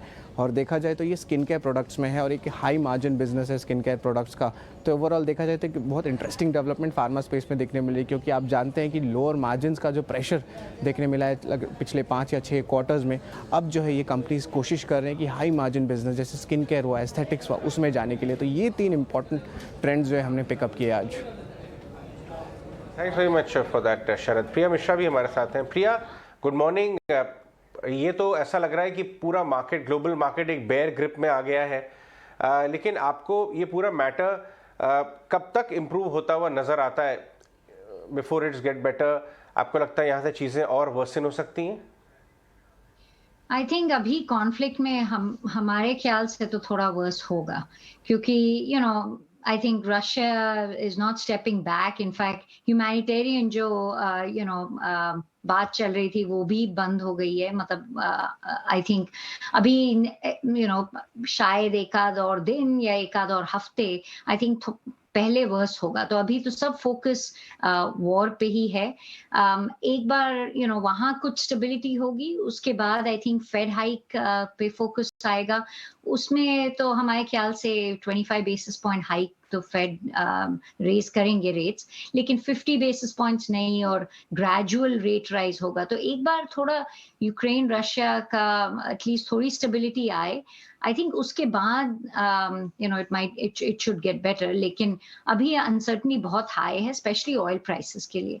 इनफैक्ट हमारा फोकस है अभी अगले इस हफ्ते शायद ऑयल एम्बार्गो ज्यादा होगा, नॉट जस्ट जो अभी तक हुआ है, लेकिन अगर सारा रशियन ऑयल बैन हो जाए तो ऑयल प्राइसेस और बढ़ेंगे और ये वर्ल्ड कंज्यूमर के लिए स्टैगफ्लेशन का रिस्क है। तो अभी आई थिंक यही मेन फोकस यही होगा कि oil prices, food prices, grain, गेहूं, ये सब के प्राइसेस बढ़ेंगे तो वो फिर कंज्यूमर को इम्पैक्ट करेंगे नेगेटिवली। और इसीलिए रिस्क एसेट्स, इक्विटीज गिर रहे हैं, इंटरेस्ट रेट्स गिर रहे हैं, यही सब घबराहट से कि रिसेशन तो नहीं नेक्स्ट है। बट आई थिंक थोड़ा रिसेशन फियर ज्यादा है। इकोनॉमीज जनरली स्ट्रांग है, यूएस इकोनॉमी स्ट्रांग है, इसीलिए फेड भी रेज करेंगे रेट्स। लेकिन ये आइडिया नहीं है कि प्राइसेस और कितना बढ़ेंगे और at what point consumer crack करेंगे। तो आई थिंक अभी अनसर्टनिटी हाई है एंड आई डोंट थिंक इतना कोई बेटर होगा। मे बी एक आध हफ्ते और ये कॉन्फ्लिक्ट आई थिंक पहले वर्स होगा before it can get better. Morning Priya, ऐसे केस में ऑफ कोर्स जो एक बड़ी रिप्लेसमेंट्स माइंड में आते हैं, 3 सिनेरियोस, उसमें से आपको क्या लगता है कि कौन सा सिनेरियो पहले होने की गुंजाइश है? या तो ईरान की डील हो, ओपेक या तो प्रोडक्शन बढ़ाए, या फिर यूएस अपनी प्रोडक्शन बढ़ाए। इन तीनों में से कोई भी एक सिनेरियो मीट होता है तो जाहिर तौर पर यहाँ सप्लाई थोड़ी सी एक्सपैंड हो सकती है और शायद हम इस सिचुएशन को कहीं स्टेम कर पाए। इनमें से आपको कौन सी पॉसिबिलिटी दिखती है होते हुए? आई थिंक शॉर्ट टर्म में तो I think Iran is more likely. US supply इतनी जल्दी नहीं ऑन हो पाएगा और देयर हैज बीन फोकस कि वो ग्रीन इनिशिएटिव की वजह से इनफैक्ट फोकस नहीं था कि यूएस सप्लाई जल्दी बढ़े। तो आई थिंक अगर हम एक आध हफ्ते देख रहे हैं या एक महीने देख रहे हैं, ईरान में ज्यादा ऑप्शन है या ओपेक बढ़ाए प्राइसेस सप्लाई, लेकिन आई थिंक यूएस को थोड़ा और टाइम लगेगा ultimately तो demand supply will meet, लेकिन अगर prices ज़्यादा बढ़ें, I think इसीलिए हमारे ख्याल से अभी prices और ज़्यादा बढ़ेंगे. Already काफी बढ़ चुके हैं, लेकिन I don't think market priced in है. अगर सारा Russian oil हो जाए तो आई थिंक उससे और अभी इम्पैक्ट होगा. उसके बाद हम देखेंगे कि ईरान और ओपेक कितना बढ़ाएं. यूएस लॉन्गर टर्म नेक्स्ट 3 महीने में बढ़ेगा, लेकिन आई थिंक इतनी जल्दी it will be hard US oil production बढ़ना. Right, all right Priya, thank you very much आज हमसे बात करने के लिए. तो सिचुएशन इंप्रूव होती हुई तो नज़र नहीं आ रही है. Let's see. हमारे साथ अविनाश गोरखशकार भी जुड़ रहे हैं. अविनाश, वैल्यूएशन कंफर्ट या इस सुबह जिस हिसाब से मार्केट 15,800 टच करेगा, वैल्यूएशन की बात करना काफी पेनफुल लगेगा. Good morning Ajay. I think मेरे ख्याल से वैल्यूएशन से ज़्यादा मार्केट्स में थोड़ी बहुत स्टेबिलिटी के लिए मैं वेट करूंगा. हालांकि आज most probably gap down opening होगी, बट जो पॉजिटिव बात मैंने देखी पिछले 1-2 दिनों से, तो यूएस के बॉन्ड यील्ड्स थोड़े से कम हो चुके हैं. और यहाँ पे होपफुली अगर इस बार जो इंटरेस्ट रेट की बातें यूएस फेड कर रहा है, हो सकता है कि ये ग्लोबल मैक्रो एनवायरनमेंट देख के अगर ये 25 बेसिस पॉइंट्स भी थोड़ा डिले होता है तो मार्केट्स को थोड़ी बहुत राहत मिलेगी. प्लस जो 10 तारीख को स्टेट इलेक्शंस आने वाले हैं, वहां पे अगर बीजेपी को बड़ी मात्रा से मेजोरिटी से जीत मिलती है तो मार्केट्स को डेफिनेटली एटलीस्ट थोड़ी बहुत पॉजिटिविटी मार्केट में मिलने के चांसेस है. मुझे लग रहा है कि देखिए, क्रूड तो डेफिनेटली ऐसा एक इनपुट है जो कोई कंट्रोल नहीं कर सकता, और अगर ये यही लेवल पे हफ्ते या थोड़े दिनों के लिए रहता है तो डेफिनेटली इसमें कोई डाउट नहीं कि जो इंपोर्ट सेंसिटिव वाले जो सेक्टर्स है वहां पे दिक्कतें बढ़ने वाली है. चौथी क्वार्टर काफी खराब हो सकती है, और ओवरऑल मुझे लग रहा है कि मार्केट्स में जो भी व्यू है वो भी थोड़ा सा नेगेटिव रहेगा. बट डेफिनेटली इनिशियली मेरे ख्याल से पैनिक इन्वेस्टर्स को करना नहीं चाहिए. मैं समझता हूँ कि ये जो भी इवेंट्स होंगे वो थोड़े समय के लिए होंगे, उसके बाद नॉर्मल सी जरूर आएगी. तो Ajay, I think as of now no fresh buying I would suggest, but definitely 15,800 15,900 crucial levels है. यहाँ पे डेफिनेटली अगर जो हाई रिस्क वाले इन्वेस्टर्स है उनको डेफिनेटली अपना बाइंग लिस्ट तैयार करना चाहिए, क्योंकि मुझे लग रहा है कि क्रूड का जो फॉल है वो डेफिनेटली इमिनेंट है द मोमेंट रशिया यूक्रेन का वॉर खत्म होता है. अभी तो फिलहाल दिख नहीं रहा है, बट डेफिनेटली मैं कॉन्फिडेंट हूँ कि कहीं ना कहीं ये खत्म होने की राह पे होगा, तो डेफिनेटली उछाल भी उतना ही फास्ट होगा. Alright, morning Avinash. बिल्कुल, तो यहाँ पर उम्मीद है करनी चाहिए कि जल्द से इस तनाव पर अब एक विराम लगे. लेकिन ऐसे में अगर आप कमोडिटी शॉक देखें तो अब सिर्फ हार्ड कमोडिटीज नहीं, अब आपको वीट जैसी रॉ मटेरियल और इनफैक्ट एक important ingredient for FMCG and eatables, उस पर भी एक बड़ा शॉक देखने को मिल रहा है. लगभग 54% तक वीट के प्राइसेस भी बढ़ गए हैं. ऐसे में जाहिर तौर पर जितने भी ईटेबल्स हैं, एफएमसीजी हैं, उन पर प्रेशर और क्रिएट होगा. बिल्कुल, मुझे लग रहा है कि देखिए, एफएमसीजी एक ऐसा सेक्टर है जो ज्यादातर वॉल्यूम ग्रोथ के ऊपर इनका डिपेंड होता है. अगर इनपुट प्राइसेस इतने ज्यादा बढ़ते हैं तो इनके पास कोई दूसरी ऑप्शन नहीं रहेगी, क्योंकि प्राइस इंक्रीज करनी पड़ेगी और यहाँ पे भी डिमांड सॉफ्टन हो सकती है. मेरे ख्याल से आई थिंक थोड़ा सा पैनिक और फियर ओवरडन हुआ है. मुझे लग रहा है कि थोड़ा सा समय निकल जाने दीजिए. Hopefully I think 4th quarter के बाद I think markets will definitely look forward कि कहीं ना कहीं थोड़े से मैक्रोज इंप्रूव हो जाएंगे. बट डेफिनेटली चौथा तिमाही और फर्स्ट क्वार्टर ऑफ FY23, इसमें कोई डाउट नहीं कि जो सबसे ज्यादा इम्पैक्टेड सेक्टर्स होंगे वो एविएशन होंगे.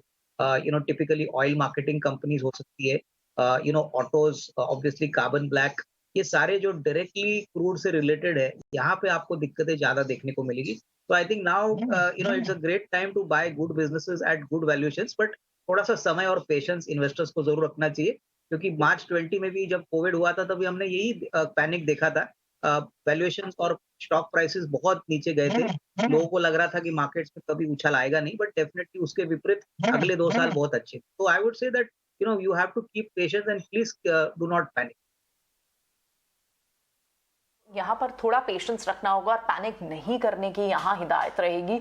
और इनफैक्ट लॉन्ग टर्म इन्वेस्टर्स को इस वक्त सिर्फ अपनी बाइंग लिस्ट के लिए रेडी होना होगा, लेकिन हर मौके पर आपको कंपल्सरी ट्रेडर बनने की जरूरत नहीं है. लेकिन आज की ट्रेडिंग स्ट्रैटेजी, जिनको भी लेने हैं ट्रेड्स या किस तरह की आप ट्रेडिंग पोजीशंस रहने की उम्मीद है, उस पर हमारे एक्सपर्ट्स लगातार आपको कॉल्स दे रहे हैं. एक बार आपको क्विकली सारे एक्सपर्ट्स की कॉल्स फिर से दिखा देते हैं. राहुल शर्मा ने भी हमें बहुत सारी कॉल्स दी हैं. इनफैक्ट वो आज बाय कॉल्स रिकमेंड कर रहे हैं. अगर मैं रिक्वेस्ट कर पाऊँ अपने डायरेक्टर से कि आप यहाँ सारी कॉल्स यहाँ पर एक बार व्यूअर्स के लिए फिर से चला दें, स्टॉप लॉस और टारगेट्स हम देख पाएंगे। राहुल की कॉल्स में हमने देखा कि राहुल आईटीसी को बाय करने की यहाँ रिकमेंडेशन दे रहे हैं, टेक महिंद्रा को बाय करने की यहाँ रिकमेंडेशन दे रहे हैं। आप देख रहे हैं आईटीसी लगातार हमने देखा इस मार्केट में भी एक टाइट इतनी गिरावट में भी आईटीसी ने अपनी बढ़त को खोया नहीं था, just because of dividend, high dividend yield stocks में हम देख रहे हैं एक अच्छा मोमेंटम प्ले कर रहा है, तो आईटीसी के ये लेवल्स रहेंगे। टेक महिंद्रा आईटी पैक हम फिर से देख रहे हैं कि is continuing to outperform, तो टेक महिंद्रा में आप यहां बाइंग कर सकते हैं। जीएफसी उनकी तीसरी कॉल होगी जहां एक पोजिशनल टारगेट दे रहे हैं वो, और साथ ही दूसरे एक्सपर्ट्स की भी कॉल देखते हैं। प्रशांत की भी हम कॉल देख लेते हैं। प्रशांत यहां शॉर्ट साइड रहना चाहते हैं, बजाज फाइनेंस को वो शॉर्ट करना चाहते हैं with a target of 6200, short करना चाहते हैं वो बाटा को, और साथ ही उन्हें टाइटन भी बेहद वीक लगता है जिसे वो यहां शॉर्ट करने की सलाह दे रहे हैं। तो टाइटन के भी आप लेवल्स एक बार नोट कर लें, यहां पर टारगेट 2250 के लिए यहां ट्रेड कर सकते हैं। चिराग की कॉल्स एक बार देख लेते हैं। चिराग ने यहां पर हमें हिंडाल को बाय करने की रिकमेंडेशन दी है जो ऑलरेडी एल्यूमिनियम प्राइसेस के हाई के चलते यहां पर एक मोमेंटम में है। विप्रो रहेगी उनकी दूसरी बाय की पिक, और साथ ही वो एक और सेल कॉल देना चाहते हैं यहां पर।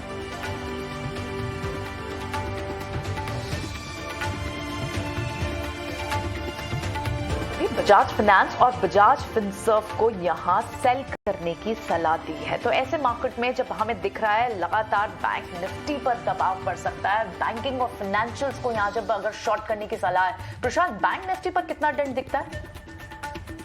अच्छी प्रियंका, बैंक निफ्टी जब मैं देख रहा हूं तो उसके लिए अहम सपोर्ट जो मैं काफी दिनों से कह रहा था वो करीबन 34,000 यानी 33,900 मार्च फ्यूचर्स में था।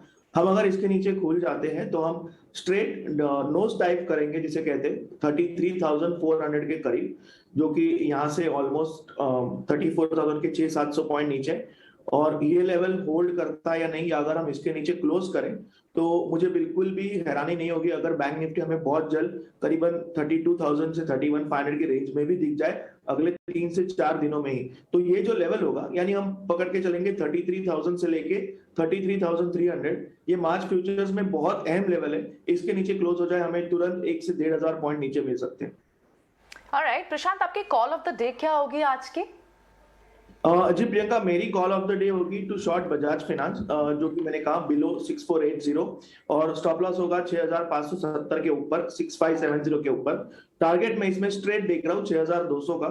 ये स्टॉक बीच में कहीं भी होल्ड करेगा ऐसा मुझे लग नहीं रहा है, ये भी नोज डाइव होकर 6,200 के लेवल्स हमें दिखा सकता है। ऑलराइट, और राहुल एक बार आप भी अपनी कॉल ऑफ द डे एक बार बता दें। देखिए प्रियंका, मैंने जिससे की सिलेक्शन दी है उसके अलावा मुझे डेफिनेटली लगता है कि देखिए जिस तरीके की गैप डाउन ओपनिंग हमें अब देखने को मिल रही है, अगर हमें होल्ड करना हुआ 15,800 या 15,740 के लेवल्स, तो वहां से एक अच्छा आपको एक पुल मिल सकता है। उस पुल के दौरान आपको यहाँ पे कुछ अच्छे पिक्स आपको आते हुए दिखेंगे मार्केट के अंदर। मुझे लगता है कि कहीं ना कहीं आपको आईटी पैक वहाँ पे एक नजर आता हुआ दिखेगा। उसी के चलते मैंने टेक महिंद्रा को अपना सिलेक्शन बनाया है, जहाँ पे मुझे लगता है कि डेफिनेटली आपको 1500 के लेवल्स आपको कुछ दिनों में आपको आते हुए दिख सकते हैं। हो सकता है कि अभी थोड़ा सा साइडवेज आपको स्टॉक चलता हुआ दिखे, बट अगर गिरावट मिलती है तो वहाँ पे एक अच्छा पोजीशन आप टेक महिंद्रा में बना सकते हैं। सिमिलरली आईटीसी की जहाँ हमने बात करी थी तो वो भी काफी मुझे लगता है कि कैपिटल प्रोटेक्शन को ध्यान में रखते हुए अच्छा स्टॉक रहेगा इस दौर के मार्केट में लेने की। ठीक है, एंड चिराग आपकी क्या होगी आज की कॉल ऑफ द डे जिससे आप लगता है कि आप सबसे ज्यादा हाई कन्विक्शन ट्रेड आपका आज का रहेगा?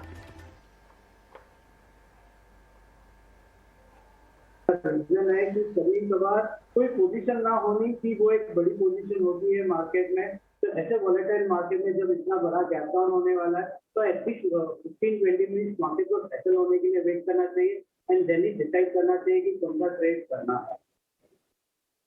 ठीक है, सो आप मार्केट ओपन होने के बाद ही अपनी कन्विक्शन रखेंगे यहाँ कि क्या होना चाहिए trading strategy, by side, sell side. The market is really confusing. हालांकि जिस तरह की अभी हम गैप डाउन देख रहे हैं उसके बाद क्या यहाँ रिकवरी आती है, एक रीबाउंड आता है, उसको एंटिसिपेट करना होगा। लेकिन फिलहाल एक बड़ी गैप डाउन की तैयारी तो बाजार कर रहा है, और अब देख रहे हैं जिस तरह के लेवल्स आपको निफ्टी पर, बैंक निफ्टी पर यहाँ पर हमारे एक्सपर्ट्स दे रहे हैं वो जाहिर तौर पर आपको शॉर्ट साइड के ट्रेड्स ज्यादा दिखाई दे रहे हैं। चलिए अब कुछ और बड़े एक्सपर्ट्स की भी व्यूज सुन लेते हैं। हमने जब फर्स्ट ग्लोबल की दिव्या मेहरा से बात की और उनसे समझने की कोशिश की ये जो पूरी जियोपॉलिटिकल स्ट्रेस है इसका इक्विटीज पे अभी और कितना असर देखने को मिल सकता है और मार्केट पर उनके आउटलुक आगे क्या बन रही है, क्या खरीदारी के मौके उन्हें अब लगते हैं या नहीं। आइए सुनते हैं उन्होंने क्या कहा। सबसे पहले युद्ध की बात करते हैं तो ये चीज हम लोगों ने थोड़ा इतिहास में जाकर देखी कि क्या होता है इस तरह का कोई युद्ध हो या जियोपॉलिटिकल क्राइसिस हो या कोई बड़ा टेररिस्ट इवेंट हो, जैसे कि यूएस ने लीबिया को बॉम्ब किया था, जो 2 गल्फ वॉर हुए थे, अफगानिस्तान, 9/11, ये सारे लगभग पिछले 40 साल जब से कि सेंसेक्स आया है इस दुनिया में, तब से ये लगभग 15 इस तरह के इवेंट हुए हैं। और इसमें सबसे जो उल्लेखनीय बात ये सामने आई, चाहे आप इंडिया के बाजार को देखें चाहे बाकी बाजारों को देखें, वो ये कि इस तरह के इवेंट के 6 महीने बाद या 1 साल बाद ये इवेंट नजर नहीं आता है आपको स्टॉक मार्केट चार्ट्स में, सिवाय उन बाजारों के जिन पे डायरेक्ट कुछ इम्पैक्ट हुआ हो। जैसे इस केस में रशिया यूक्रेन ही नहीं, आपका कुछ हद तक यूरोप इम्पैक्ट होता है, काफी हद तक, क्योंकि एक तो यूरोप का ऑयल और गैस बहुत सारा आता है वहां से, दूसरा वहां के बैंकिंग सिस्टम का भी बहुत सारा लिंकेज है, तो वो जाने दीजिए। तो आपको फिर और एक चीज और कि 2 जो क्षेत्र हैं जहां आपको साल भर बाद भी नजर आता है चार्ट्स पर ये चीज, वो है कच्चा तेल यानी क्रूड और सोना यानी gold.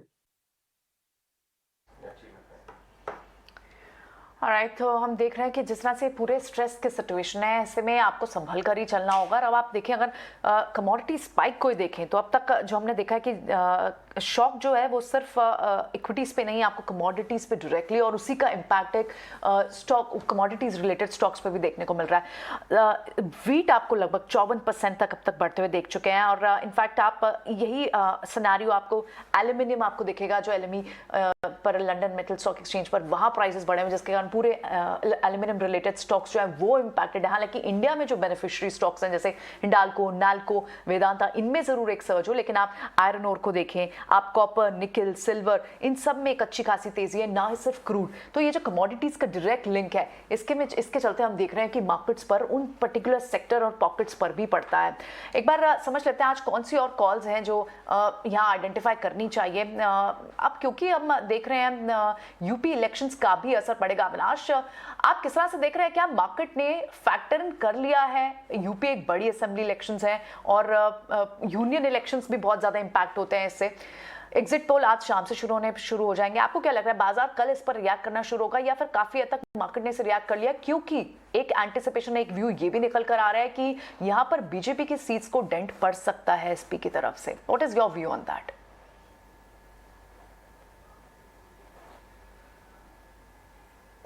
Avinash, can you hear me? या इनफैक्ट मुझे लग रहा है कि अगर आप बीजेपी का मार्जिन ऑफ विक्ट्री देखोगे उत्तर प्रदेश में, तो मेरे ख्याल से मार्केट ये लेके चल रहा है कि करीबन 275 280 का नंबर आना चाहिए। तो मेरे ख्याल say anything below 250 definitely negative surprise होगा और मेरे ख्याल से मार्केट मार्जिन ऑफ विक्ट्री देखेगी। यहाँ पे अगर नंबर्स 250 के नीचे आते हैं तो डेफिनेटली नेगेटिव सरप्राइज है, लेकिन अगर 300 के ऊपर आते हैं तो मुझे लग रहा है कि मार्केट्स एक बहुत ही पॉजिटिवली इस विक्ट्री को देखेगी। कंटिन्यूटी सबसे बड़ी बात है। यहाँ पे जो प्रेजेंट गवर्नमेंट है उन्होंने काफी काम डेवलपमेंट के लिए किया है, तो डेफिनेटली मार्केट्स इस इवेंट को वेरी क्लोजली वॉच करेगी, क्योंकि ग्लोबल इवेंट के बाद ये जो डोमेस्टिक इवेंट है वो बहुत इंपॉर्टेंट है। आज शाम से और कल एग्जिट पोल्स होंगे, तो मार्केट्स इस न्यूज के लिए भी काफी वोलेटाइल होंगे, काफी स्विंग्स आपको देखने को मिलेंगे। तो मेरे ख्याल से आई think in the next 1 or 2 days नतीजे आने के पहले one can expect lot of volatility, लेकिन जिस तरह का नतीजा आता है वो मेरे ख्याल से मार्केट्स को एटलीस्ट नियर टर्म में कोई ना कोई एक पॉजिटिव सेंटिमेंट या नेगेटिव सेंटिमेंट देगा। ये कहना मुश्किल है कि अभी फाइनली कितना नंबर आता है, बट मेरे ख्याल से 300 का नंबर अगर आता है तो ये मार्केट्स को बहुत पसंद आएगा। बहुत ऑप्टिमिस्टिक आप बता रहे हैं। खैर आज शाम को तो ऑफ कोर्स एग्जिट पोल आना शुरू ही हो जाएंगे, लेकिन लेट्स सी। पिछली बार तो सारे पोल्स गलत हो गए थे, तो exit polls is as good as speculation. लेकिन एक दूसरे मुद्दे पे बात करते हैं अविनाश, वो है इंटरेस्ट रेट्स। यूपी इलेक्शन और जो वॉर चल रही है, इसके अलावा फेड की जो मीट आएगी और इस बार 25 बेसिस पॉइंट का हाइक जो उन्होंने ऑलरेडी डिस्कस किया है वो इंडिकेट किया हुआ है। लेकिन ग्रोथ की बात करें, आईएमएफ ने ग्रोथ पे बहुत चिंताजनक commentary the over the weekend. हमने देखा चाइना की ग्रोथ एस्टिमेट भी बहुत नीचे सेट की गई है, लोएस्ट सिंस 91, और जर्मनी ने अपने ग्रोथ एस्टिमेट काटे हैं। अगर ग्लोबल ग्रोथ इतनी स्टॉल हो रही है तो क्या ये फेड के हैंड को फोर्स करेगा कि शायद उतना अग्रेसिव रेट हाइक ना करें या इवन स्टॉल कर दें? नहीं, बिल्कुल। इनफैक्ट अजय, मेरे ओपनिंग रिमार्क्स में मैंने यही कहा था कि बॉन्ड यील्ड्स कम हो रहे हैं। ये बॉन्ड यील्ड्स ऑलरेडी कुछ ना कुछ अब हम लोग को बताने की कोशिश कर रहे हैं। तो हो सकता है कि इस बार आपको शायद इंटरेस्ट रेट जो एवरीबडी सबका अनुमान है कि 25 बेसिस पॉइंट जरूर बढ़ेगा, तो ये शायद थोड़ा सा एक डिले या पोस्टपोनमेंट आ सकता है, क्योंकि growth is also very important. और जिस प्रकार के मैक्रोज में अभी खराबी आई है, डेफिनेटली फेड इस बात को भी नजरअंदाज नहीं करेगा कि ग्रोथ को इम्पैक्ट ना करे। हालांकि ग्रोथ अभी काफी अच्छा चल रहा है, लेकिन इन्फ्लेशन डेफिनेटली रिकॉर्ड हाई पे है।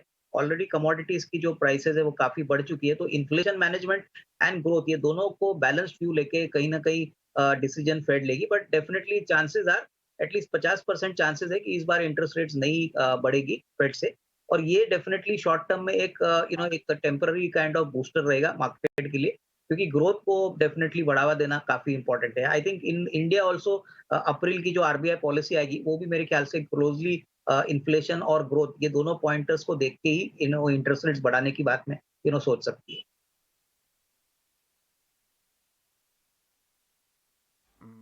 राइट, ये पॉइंट पे आपका क्या व्यू है? अगर हम फंडामेंटल पे बात करें कि पीक ऑफ पेसिमिज्म कौन से सेक्टर्स में है?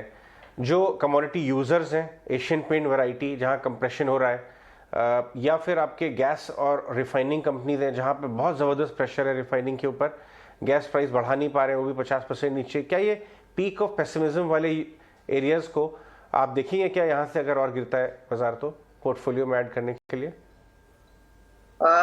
अजय, मुझे लग रहा है कि देखिए पीक ऑफ पेसिमिज्म डेफिनेटली है, लेकिन अभी इस लेवल पे अगर हम कोई भी स्टॉक खरीदते हैं तो जनरली स्पीकिंग हमने देखा है कि market is on a slippery wicket. Index जैसे जैसे गिरता है इन स्टॉक्स में ऊपरी लेवल से अभी भी कोई बड़ा सपोर्ट नहीं आ रहा है। तो मैं समझता हूँ कि अगर किसी को निवेश करना भी है, एक कॉन्ट्रा कॉल भी लेना है, तो पूरी तरह से लमसम इन्वेस्टमेंट ना करे। मैं समझता हूँ कि अगर आपके पास 100 रुपया है तो एक 10-15 रुपया आप थोड़ा सा निवेश करिए, थोड़ा सा और रुकिए, क्योंकि ये स्टेबिलिटी और जो मार्केट का सपोर्ट है वो जब तक आता नहीं है इन स्टॉक्स में गिरावट आएगी। स्पेशली अगर हम नेचुरल गैस की कंपनीज देखें तो रशिया यूक्रेन के मामले के बाद जो रॉ मटेरियल कॉस्ट है वो और सिग्निफिकेंटली बढ़ेगा। ऑयल मार्केटिंग कंपनीज के लिए भी दिक्कतें बढ़ेंगी। एशियन पेंट्स, उसके बाद ऑटोज, कार्बन ब्लैक, ये सारे जो केमिकल सेक्टर्स, यहाँ पे हमको लग रहा है कि कम से कम 1-2 क्वार्टर्स मार्जिन में बड़ा कॉम्प्रेशन आने वाला है। तो ये डेफिनेटली जो भी निवेशक अभी खरीदता है वो ध्यान में रखे कि जो अर्निंग्स रिकवरी है उसमें थोड़ा सा डेफिनेटली ब्रेक लगेगा। तो definitely one can by small bits in this kind of gap down markets. But Ajay, मैं पूरी पैसा नहीं लगाऊंगा।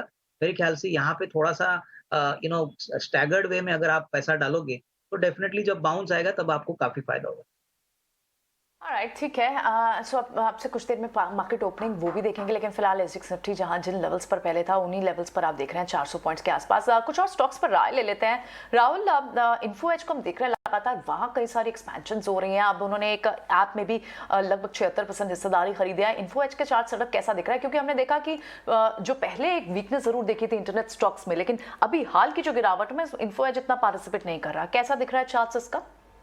डेफिनेटली प्रियंका, जो हमने गिरावट इसके जनवरी मंथ में देखी थी जहां पे स्टॉक ने अपने उच्चतरी स्तर मतलब 5700 के लेवल से हमने इस गिरावट को बढ़ते हुए देखा, जहां पे स्टॉक ने 4380 तक के लेवल्स हमें दिखाए। वहां उस पॉइंट से लेके अभी तक ये एक रेंज में कंसोलिडेट कर रहा है, जिसमें अपसाइड रेंज जो मेरे को देखने को मिल रही है वो करीबन 4900 की, और ऑन द लोअर साइड मुझे लगता है कि 4270 के लेवल्स यहाँ पे इन लेवल्स के बीच में कंसोलिडेट कर रहा है। अब हमें जो लास्ट क्लोजिंग मिली है प्रियंका 4340 के पास में, ये अपने एक बड़े सपोर्ट पॉइंट के ऑलरेडी बहुत पास में है। ऑल्दो इसने गिरावट में उतना ज़्यादा नहीं पार्टिसिपेट किया है, बट ये जो लेवल्स हैं करीबन 4270 या 4275 के, ये एक इम्पॉर्टेंट सपोर्ट पॉइंट है इन्फो एज के लिए। अगर ये ब्रेक होते हैं तो यहाँ पर डेफिनेटली आप चार्ट स्ट्रक्चर और वीक होता हुआ देखेंगे, जिसमें मुझे लगता है कि गिरावट जो है अगर आप देखेंगे तो ये बढ़ सकती है करीबन 4090 या 4050 के लेवल्स तक। तो ये अभी हाल फिलहाल में एक बहुत ही मेजर सपोर्ट पॉइंट के पास में खड़ा हुआ है। ठीक है, तो अभी फिलहाल हम देख रहे हैं कि यहाँ एक पॉजिटिव ओपनिंग के साथ इन्फो एज तो जरूर दिखाई दे रहा है, लेकिन मार्केट प्री ओपन में आपको 300 पॉइंट से ज्यादा के गैप डाउन की दिखाई दे रहे हैं। 15900 के आसपास आपको इंडिकेशन जो आ रहे हैं। एक बार चलिए ये सुन लेते हैं, जब आज सुबह हमने ईटना और ईटना स्वदेश के मैनेजिंग एडिटर निकुंज डालमिया से जब बात की, उनका भी उस समझने की कोशिश किया तो उन्हें यहाँ पर कौन से सेक्टर्स समझ आते हैं जो परफॉर्म कर सकते हैं और उन्होंने किस तरह की हिदायत दी ट्रेडर्स को इस वक्त। देखिए, आज मार्केट गैप डाउन खुलेगा और गैप डाउन मार्केट जब खुलेगा तो जाहिर है हमें उसके बाद देखना पड़ेगा कि मार्केट के अंदर किस लेवल पर जाकर के इस सपोर्ट आता है। जो फ्राइडे का फिगर आया था एफआई का, वो करीब $1 बिलियन के आसपास का था। अगर उस प्रकार की सेलिंग चलती रहेगी तो इस मार्केट के अंदर नियर टर्म में ये बोलना कि ये एक लक्ष्मण रेखा है, इसके नीचे मार्केट नहीं जाएगा, ये बहुत मुश्किल है। हम हालांकि जियोपॉलिटिकल कंसर्न्स की बात कर रहे हैं, मगर एक बड़ा इवेंट और वो है कि आज उत्तर प्रदेश में लास्ट फेज़ ऑफ पोलिंग है, यानी शाम को एग्जिट पोल आ जाएंगे और कल सुबह एग्जिट पोल्स को लेकर के मार्केट रिएक्ट करेगा। मार्केट में एक प्रकार की धारणा है कि इस समय, ये मार्केट की धारणा है, मार्केट में इस प्रकार की धारणा है कि इस समय बीजेपी को उत्तर प्रदेश के अंदर कंफर्टेबल विक्ट्री मिलेगी।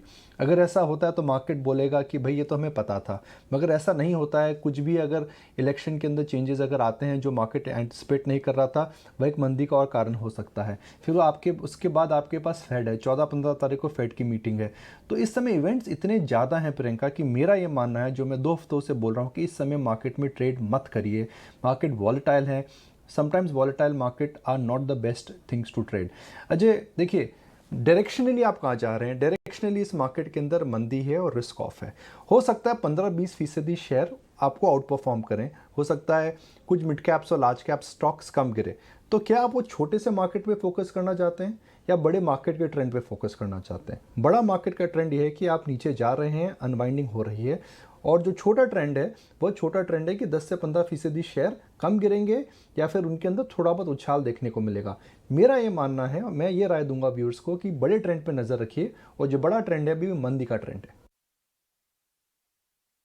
अच्छा, आप सिप इन्वेस्टर हैं, आप लंबी अवधि के लिए लेते हैं, तो देखिए इससे भी बुरे दिन हमने शेयर बाजार में देखे हैं। मैं सबको ये रिमाइंड कराना चाहूँगा कि मई 2020 और अप्रैल 2020 में जो हुआ था, इससे ज़्यादा हुआ था, इससे ज़्यादा शेयर बाज़ार को कठिनाई देखने को मिली थी, और उसके बाद शेयर बाज़ार एक शानदार तरीके से वापस आया। तो जितनी बड़ी तेज़ी उतनी बड़ी मंदी। जिस प्रकार से शेयर बाजार गिरा है, हो सकता है आने वाले समय में जब कंसर्न सही एड्रेस होने लग जाएंगे एक लेवल के बाद शेयर बाजार गिरना रुक जाएगा, but I don't think we are there yet. मगर किन क्षेत्रों के अंदर हमें आउट परफॉर्मेंस देखने को मिल सकता है? अजय, बड़े स्टॉक्स की अगर बात करें अजय, तो मुझे लगता है रिलायंस इंडस्ट्रीज़, आप रिलायंस मेरे से ज़्यादा ट्रैक करते हैं। Refining margin all time high पर हैं इस समय। अगर आप देखेंगे तो पेट्रोकेमिकल की जो डिमांड शॉर्टेज है वो ज़्यादा रहेगी। रिलायंस अपना जो भी ऑयल इंपोर्ट करता है वो रशिया से नहीं करता है। तो ऐसी कंपनीज पे नज़र रखिए अजय, जिनको इस समय एक शॉर्ट टर्म डिस्ट्रप्शन की वजह से बेनिफिट मिलेगा। अगर रशिया का तेल नहीं आता है तो दुनिया में नया तेल कहाँ से आएगा? अगर नया तेल आने में समय लगता है, जो एग्जिस्टिंग तेल की जो सप्लाई चेन्स हैं उन कंपनीज़ को ज़बरदस्त बेनिफिट मिलेगा, बिकॉज एक आर्टिफिशियल शॉर्टेज हो जाएगी। तो उस आर्टिफिशियल शॉर्टेज के अंदर कौन सी ऐसी कंपनीज़ हैं जिनको बेनिफिट हो सकता है? मेरे हिसाब से उस पूरी प्रक्रिया को चेंज करिए, उसको समझना पड़ेगा। मेरा ये भी मानना है अजय, इस समय कमोडिटी स्टॉक्स में जो हमने उछाल देखा था, अब ये उछाल ऐसे लेवल पर आ चुका है जहाँ की वो डेंजरस हो चुका है, बिकॉज कमोडिटी कंपनीज को, हालांकि मेटल कंपनीज को रियलाइजेशन अच्छा मिलेगा, मगर क्रूड के दाम और कुकिंग कोल के दाम बढ़ चुके हैं। तो it is better to start booking profits even in metal stocks, जिसमें हम काफ़ी समय से बुलिश थे। और तीसरा क्षेत्र अजय जिसमें ज़रूर नज़र रखनी चाहिए वह IT। Bad macro, bad rupee is indirectly good news for IT, because मुझे नहीं लगता है कि ग्लोबली डिमांड क्रश होने वाली है। अगर डिमांड कम हो रही है तो ग्लोबल कंपनीज IT आउटसोर्सिंग और करेंगी। Indian IT companies always benefit when there is pressure in global growth, और उसके अंदर वीक मैक्रो अगर हो जाता है तो रुपी का भी उनको टेलविंड मिल जाता है। तो इन दोनों फैक्टर्स को अगर आप जोड़ेंगे अजय, तो मुझे लगता है IT will outperform. I think metals are nearing its peak now in terms of risk reward ratio, और रिलायंस अजय, मतलब आप भी बताइए, आप रिलायंस ट्रैक करते हैं, अगर क्रूड और रिफाइनिंग मार्जिन में अपटिक आएगा तो रिलायंस क्यों नहीं ऊपर जाएगा? ऑलराइट, तो ये सारे स्टॉक्स और सेक्टर्स पर आप फोकस कर सकते हैं और कंपल्सरी ट्रेडर आपको नहीं बनना है, इस तरह की हिदायत, लेकिन इन्वेस्टमेंट के लिए आप अपनी लिस्ट रेडी रखें। तो चलिए एक बार और कुछ और व्यूज़ ले लेते हैं। हम देख रहे हैं कि जिस तरह से मार्केट के प्री ओपन इंडिकेटिव टिक्स आ रहे हैं, आपको 300 पॉइंट्स, 300 से ज़्यादा पॉइंट्स के आपको डेंट दिख रहा है। लगभग 15,900 के आसपास खुलने की तैयारी निफ्टी कर रहा है, और बड़े जो डेंट जो ड्रैग कर रहे हैं बाजार को, उसमें बैंक जाहिर तौर पर, बैंक निफ्टी के फ्रीज होने के बाद आपको लेवल ज़रूर बताएंगे, लेकिन फिलहाल आपको जो बड़े ड्रैगर्स बाजार पर दिखाई दे रहे हैं इंडिकेटिव टिक्स में, उसमें ICICI bank, SBI, Kotak bank, ये सारे स्टॉक्स हैं, और साथ ही ऑटो बैंक है। एक बार अविनाश, क्योंकि यहाँ पर खैर technical will also come into play, लेकिन एक सिनेरियो जो हमने हमेशा देखा है कि जब भी क्रूड के प्राइसेस बढ़ते हैं, जब भी वो क्रूड लगभग 100 के ऊपर जब भी गया है, अब तो खैर एक अलग ही अलार्मिंग लेवल पर है, और आगे की फोरकास्ट भी खैर it's too disastrous looks like, लेकिन अगर जब भी $100 पर बैरल के ऊपर गया है क्रूड, उसके बाद हमने देखा है कि इक्विटीज लगभग 3 महीने तक नेगेटिव रिटर्न्स देती है। यहाँ सिर्फ 1 महीने ही नहीं आपको लेवल्स को वॉच आउट करना या फिर अपने पोर्टफोलियो को नेगेटिव रिटर्न्स पे देखना, इनफैक्ट 3 महीने तक के लिए आपको तैयार रहना होगा। What is your view on that? देखिए प्रियंका जी, मुझे लग रहा है कि इक्विटी में जब भी अनसर्टेनिटी आती है तभी most of the market players shift to something which is safe. Normally gold पे ज्यादा लोगों का फोकस होता है। मुझे लग रहा है कि एज इट इज 2021 में जिस प्रकार के इंडेक्स रिटर्न्स आ गए थे 20-22%, उसके बाद ऐसा लग रहा था कि इंडेक्स में कोई बड़ी उछाल आएगी नहीं, लेकिन रशिया यूक्रेन का वॉर होने के बाद जो मैक्रो अनसर्टेनिटीज आई है, इससे कोई डाउट नहीं कि अगले 3 या 4 महीने इक्विटीज के लिए चैलेंजिंग रहेंगे। मेरे ख्याल से निवेशकों को बहुत पेशेंस और मैच्योरिटी के साथ ये पीरियड निकालना है। हमने देखा था कि मार्च 20 के बाद जब मार्केट्स गिरे थे तभी रिकवरी के लिए काफी समय लगा, और डेफिनेटली आफ्टर से 1 और 2 क्वार्टर्स जब अर्निंग्स रिकवरी आई, थोड़ा सा मैटर सबसाइड हो गया, उसके बाद रिकवरी आ गई। तो यहाँ पे भी मैं समझता हूँ कि कम से कम 3 या 4 महीना from now on I think equities will under perform, but definitely long term potential काफी है, और मार्केट शायद second half of FY 22 that is 22 के सेकंड हाफ से होपफुली कोई ना कोई रिकवरी देखने की कोशिश करेगी, but it depends everything on crude oil prices, Russia Ukraine का वॉर। तो ये सारी जो बातें हैं, ये मेरे ख्याल से जब खत्म हो जाएगी तभी थोड़ी सी मार्केट्स में स्टेबिलिटी और रिकवरेबिलिटी आएगी। तब तक मेरे ख्याल से ये कहना मुश्किल है कि कभी और कितना समय मार्केट्स अंडर परफॉर्म करेंगे, बट यस अगले 3-4 महीने चैलेंजिंग जरूर है। 4 महीने काफी चैलेंजिंग है। इनफैक्ट प्रशांत, अगर हम यहाँ लेवल्स देखें, एफआईज की जो सेलिंग है लगातार, वो पिछले 4 दिन में, ये ट्रंकेटेड वीक था लास्ट वीक, और उसी में से $3 बिलियन की सेलिंग एक हाईएस्ट लेवल भी है। ऐसे में आप क्या देख रहे हैं यहाँ से? डाउनसाइड खुलता है, अब आज 15,800 की बात हो रही थी, 15,800 आज आ भी गया लगता है, इसके बाद डाउनसाइड कहाँ तक है?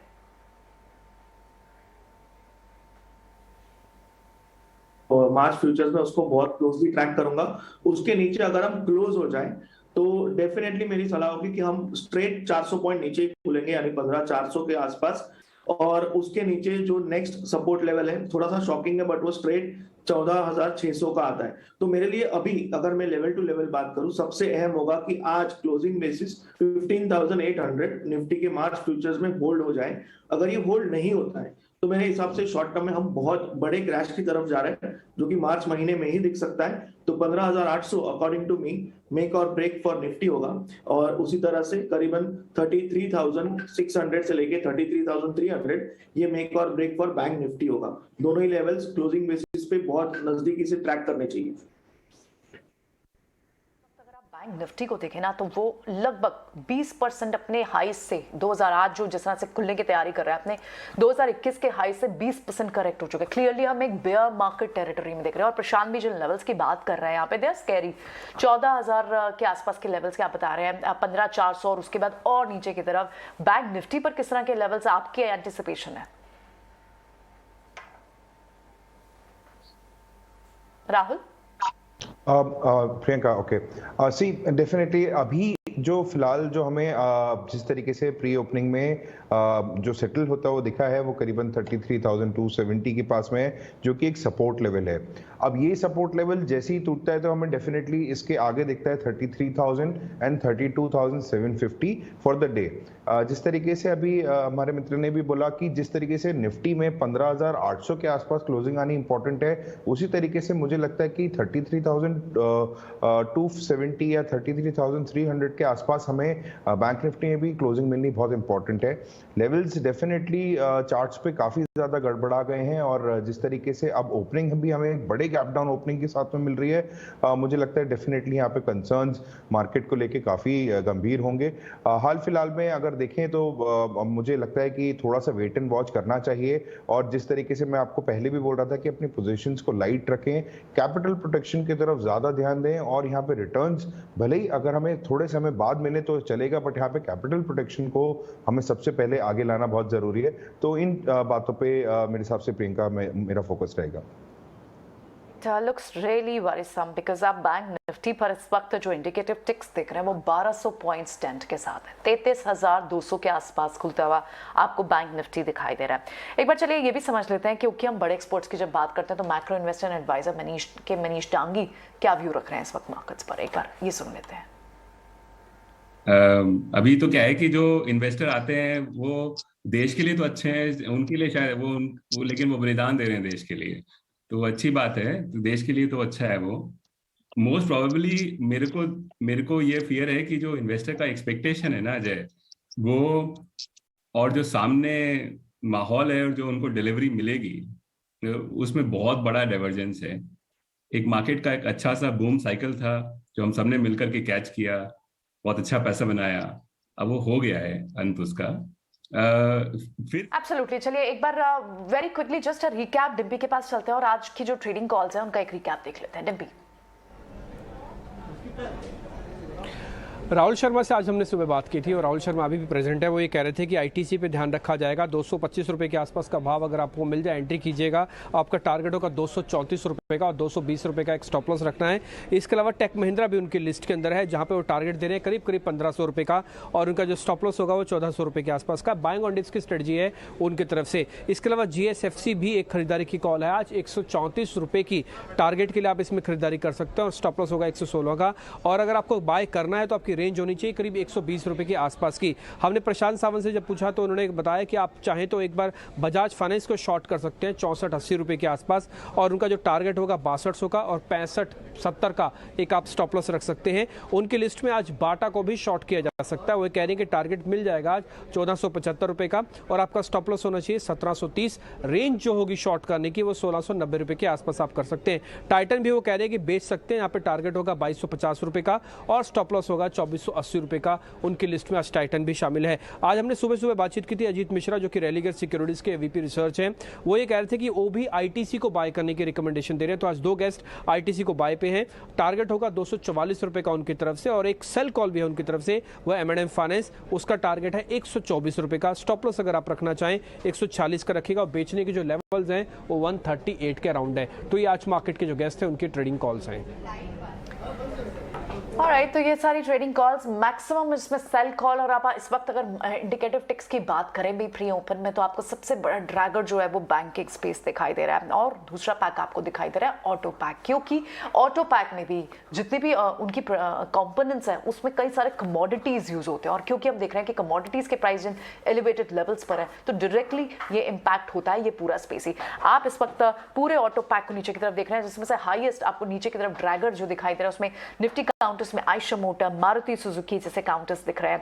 एशियन पेंट्स में भी आपका क्रूड एक इंपॉर्टेंट कंपोनेंट यूज होता है और जिसके चलते हम देख रहे हैं कि क्योंकि मार्केट पे पूरी तरह से ओवरऑल एक सेलिंग प्रेशर, लेकिन जिन भी सेक्टर्स का डायरेक्ट और इनडायरेक्ट इंपैक्ट पड़ता है इस कमोडिटीज के साथ में, क्रूड के साथ में, वहां पर आपको एक ज्यादा प्रेशर, ज्यादा डेंट दिखाई दे रहा है। और दूसरा जो एक ट्रिगर है वो है हाई पी और हाई वैल्यूएशन वाले जो एफआई और एफपीएस के पास जो स्टॉक है वो अपने 52 वीक्स जिस तरह से लो हुए हैं। तो यहाँ पर लेकिन आज अभी फिलहाल जो आपको इंडिकेटिव टिक्स दिखा रहे हैं उसमें आपको एक मेल्टडाउन टेक्नोलॉजी स्टॉक्स पर भी दिख रहा है। टेक महिंद्रा, विप्रो, यहाँ पर भी आपको फिलहाल डेंट दिखाई दे रहा है। तो प्री इंडिकेटिव टिक्स में इस वक्त देखना होगा अब से कुछ देर में ही, बस कुछ सेकंड्स में जब मार्केट खुलती है तो कहाँ हम सेटल होता है, लेकिन एक बड़े गैप डाउन की तैयारी बाजार कर रहा है। तो लेट इट सेटल, लेकिन इनिशियल टिक्स जो आ रहे हैं उसमें आप देख रहे हैं लगभग 2.5% आपको गिरावट दिखाई दे रही है निफ्टी में। राउंड अबाउट 380 पॉइंट्स का डेंट आपको दिखाई दे रहा है सिर्फ निफ्टी पर। सेंसेक्स आपको लगभग 1300 पॉइंट्स की गिरावट के साथ यहाँ दिखाई दे रहा है और बैंक निफ्टी पे 1200 से ज्यादा पॉइंट्स का आपको डेंट दिखाई दे रहा है। 11,000 पॉइंट्स का आपको डेंट बैंक निफ्टी पर दिखाई दे रहा है। ड्रैगन लुक्स लाइक जिस तरह से इंडिकेटिव टिक्स में थे उन्हीं में अब आपको फिलहाल ऑटो पैक में सबसे हाईएस्ट जो ड्रैग कर रहा है वो है Maruti Suzuki, Tata Motors, Eicher Motors, M&M, इन सभी में 4 से 5% की गिरावट। हीरो मोटोकॉर्प 3% की गिरावट। दूसरा बड़ा पैक जहां पर आपको गिरावट दिख रही है वो है banking. Asian bank second biggest Drager है निफ्टी पर, 4.5% की गिरावट आपको वहां दिख रही है। इसके अलावा बैंक से आपको ICICI बैंक 4% वीकनेस के साथ 660 पर। बजाज फाइनेंस आपको यहां दिख रहा है वीक, कोटक बैंक हो, सीमेंट बैंक आपको वीक दिखाई दे रहा है। तो ओवरऑल आपको मार्केट के सारे ही सेक्टर्स लाल निशान में दिखाई दे रहे हैं, सिर्फ उन काउंटर्स को छोड़ के, जस्ट लाइक जिनको oil and gas, power, energy, in space से जहां एक सपोर्ट मिलता है वहां आपको या एल्यूमिनियम प्राइसेस के सपोर्ट जिन काउंटर्स को मिलता है, इंडिया जो बेनिफिशियरी है वहां आपको एक पॉजिटिव बायस दिख रहा है। ONGC 3% की तेजी के साथ, कोल इंडिया 3%, हिंडाल्को में लगभग 3% की तेजी और मेटल पैक में फिलहाल टाटा स्टील आपको 1.5% तेजी के साथ इस वक्त दिखाई दे रहा है। अदरवाइज सारे ही सेक्टर्स आपको वीक दिखाई दे रहे हैं। डिम्पी मिड कैप के अंदर भी आ जाते हैं क्योंकि यहाँ पे अगर आप वैसे आप एडवांस डिक्लाइन के हिसाब से देखें तो आज बहुत ही खराब दिन होगा। शुरुआत में ही 212 ही सिर्फ एडवांसेस हैं। एक बार ना आप इंडिया विक्स भी दिखाइएगा 10 मिनट के बाद, लेकिन उससे पहले जो मैं आपको दिखा रहा हूँ इंडिया जो आज के बढ़ने वाले शेयर्स हैं मिड कैप सेगमेंट में, उसमें आप देख पा रहे होंगे कि नाल्को हिंडाल्को दोनों एल्यूमिनियम के शेयर्स वापस तेज हुए हैं। जैसे प्रियंका भी आपको बता रही थी कि एनर्जी शेयर्स तो तेज हैं, उसमें कोल इंडिया को भी शामिल कर सकते हैं क्योंकि कोल की डिमांड भी अपने रिकॉर्ड स्तर पर चल रही है, 3-3.5% की मजबूती है। इसके अलावा अगर हम कुछ और शेयर्स पे आए, हिंदुस्तान कॉपर और सेल आज ये भी ऊपर है। सेल अमूमन पार्टिसिपेट नहीं करता, आज इसके अंदर भी बढ़त है। इसके अलावा PNB हाउसिंग, ये इकलौता ऐसा शेयर है जो हाउसिंग स्पेस से आपको बढ़त आज दिखा रहा है। शुरुआती निशान इसका हरे निशान का है। न्यू इंडिया इंश्योरेंस कंपनीज को लेकर निकुंज कई बार आपको बता चुके हैं कि इस समय का मार्केट ऐसा है कि जहां पे थोड़ा आप इन शेयर्स को पॉजिटिव होकर देख सकते हैं। उसमें न्यू इंडिया इंश्योरेंस जो कि नॉन लाइफ है, ये आज बढ़त के साथ क्रिएट करिए। ICICI लोम्बार्ड भी आज शुरुआती हरा निशान आपको दिखा रहा है। तो ये कुछ दो इंश्योरेंस के शेयर्स हमको ऐसे दिखे कि जहां पे आप कुछ ट्रेड ले सकते हैं। निफ्टी बैंक की जो स्थिति है वो ज्यादा गंभीर है क्योंकि बैंकिंग में कोई भी एक ऐसा शेयर नहीं जो कि आप आज हरे निशान में आपको दिखे, बल्कि ICICI बैंक तो आज 5% नीचे है और ये इंपॉर्टेंट अपने 650 के लेवल के आसपास आके रुकने की अब तैयारी करने की कोशिश कर सकता है। HDFC, कोटक, एक्सिस और SBI इन सब के अंदर करीब 2.5 से 3% की गिरावट है। शुरुआती झटका 15,800 का किसी तरह से बचाने की कोशिश आ जाए। अगर 15,800 बच जाएगा तो कम से कम आज का डैमेज कंट्रोल हो सकता दिख जाए।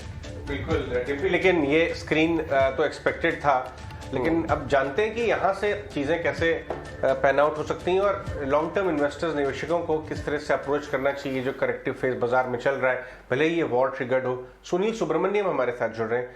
Sunil, good morning. आप तो लगातार अपने इन्वेस्टर्स से देश भर में ओवर द वीकेंड फ्राइडे को भी बात कर रहे होंगे कि ये वर्स्ट फियर्स हैं जो पैन आउट हो रहे हैं, लेकिन आपने कैसे एनालाइज किया है, किस तरह से इस समय इन्वेस्टर्स को बिहेव करना चाहिए अपने पोर्टफोलियोज को लेके? देखिए, मैं कहूंगा कि ज्यादातर इन्वेस्टर का एक्सपोजर डोमेस्टिक म्यूचुअल फंड्स में है, डोमेस्टिक स्टॉक्स में है और डोमेस्टिक सिचुएशन में ऐसी है कि शॉर्ट टर्म, नियर टर्म में चैलेंजेस है क्योंकि कमोडिटी प्राइसेस बढ़ रहे हैं, तो उसके कारण मार्जिन थोड़े कंपनीज के प्रेशर में रहेंगे ये एक दो क्वार्टर के लिए। मगर लॉन्ग टर्म में जो दिख रहा है वो है कि ये वॉर, ये ऐसी स्थिति के कारण इंडिया के ग्रोथ प्रोस्पेक्ट्स में कुछ मैं कमी नहीं देख रहा हूँ और ग्रेजुअली जैसे ही हमको कोविड की इम्पैक्ट ढलते जा रही है, ऑटोमेटिकली डिमांड रिवाइवल आएगा और जैसे डिमांड रिवाइवल आएगा तो दो बात बनती है, एक कंपनीज की टॉप लाइन बढ़ेगी और दूसरी चीज यह है कि मार्जिन प्रेशर भी थोड़ी हट जाएगी क्योंकि डिमांड जब बढ़ता है ना तब प्राइस इंक्रीज थोड़ा कंज्यूमर को पास ऑन कर सकते हैं कंपनीज। तो मेरे ख्याल में ये नियर टर्म में जो एक ब्लैक स्वान इवेंट हुआ है, ये यूक्रेन वॉर की स्थिति के कारण जहां पे लिक्विडिटी ज्यादा वैल्यूएशंस को बढ़ा रही थी वहां पे अभी गिरावट भी ज्यादा है। जैसे आपने कहा अभी बैंकिंग स्टॉक्स में, IT स्टॉक्स में जहां पे FIIs ने ज्यादा निवेश किया था उनकी वैल्यूएशन बढ़ गई थी, उनके ऊपर ही जब विड्रॉल होता है तो ऑटोमेटिकली गिरावट उधर ही होती है।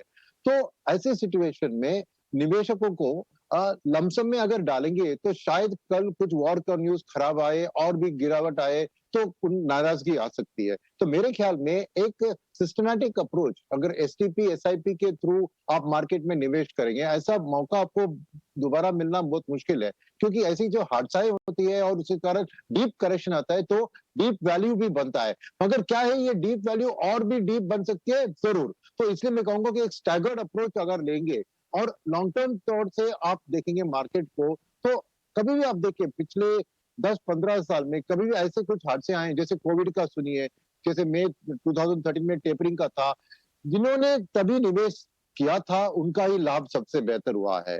तो लॉन्ग टर्म में इंडिया के इकोनॉमी के ऊपर कॉन्फिडेंस रख के मैं कहूंगा कि धीरे धीरे बाय ऑन डिप्स या स्टैगर्ड अप्रोच मार्केट में लेने से जरूर आपको मीडियम टर्म में फायदा मिल सकता है। अगर शॉर्टर टर्म में आप रोज अपना डेली एनएवी या स्टॉक प्राइस मत देखिए, क्योंकि अल्टीमेटली कंपनीज की क्वालिटी जो है, डोमेस्टिक इकोनॉमी रिलेटेड कंपनीज, उनके ऊपर मेरे ख्याल में ज्यादा असर नहीं दिखेगा मीडियम टर्म में। शॉर्ट टर्म में मार्जिन प्रेशर रह सकती है बस।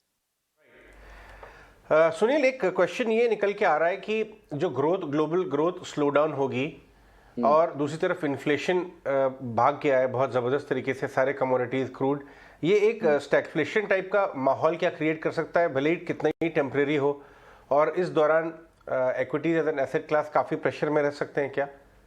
देखिए, स्टैगफ्लेशन की बात वर्ल्ड में आना एक असंभवता है, मैं मानता हूं, क्योंकि इसके पहले थोड़ी ग्रोथ की रिवाइवल दिख रही थी, इसलिए टेपरिंग का भी अनाउंसमेंट किया था, इंटरेस्ट रेट हाइक का भी अनाउंसमेंट किया था।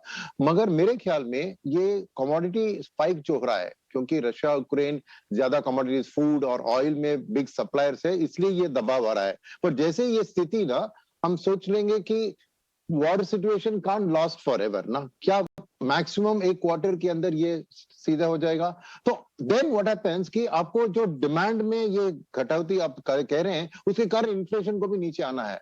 तो ये शॉर्ट टर्म स्पाइक मैं कहूंगा ऑयल के दाम में और कमोडिटीज के दाम में, मैं कहूंगा कि 2-3 क्वार्टर के बाद इन्फ्लेशन भी स्टेबलाइज हो जाएगा और ग्रोथ की वापसी भी दिखेगी। तो एकदम शॉर्ट टर्म में जो बात आप कह रहे हैं कि एक stagnancy in growth with high inflation, stagflation का बात चल रहा है, मगर ये मेरे ख्याल में 1 या 2 क्वार्टर वाली बात है। उसके बाद स्टेबलाइजेशन जरूर आ जाएगी, क्योंकि अल्टीमेटली एक पेंट अप डिमांड वर्ल्ड को आना है, क्योंकि कोविड के कारण इतने महीनों से, इतने सालों से हम दबी हुई डिमांड देख रहे हैं। तो एक पेंट अप डिमांड जरूर बाउंस बैक होगा। ये यूक्रेन वाला हादसा एक अनफॉर्चुनेट हादसा आ गया था जो ग्रोथ को कट कर रही है, मगर मेरे ख्याल में ये एक शॉर्ट टर्म फिनोमिनन है और उसको ध्यान में रखते हुए हमारी एलोकेशन भी हमें करनी चाहिए।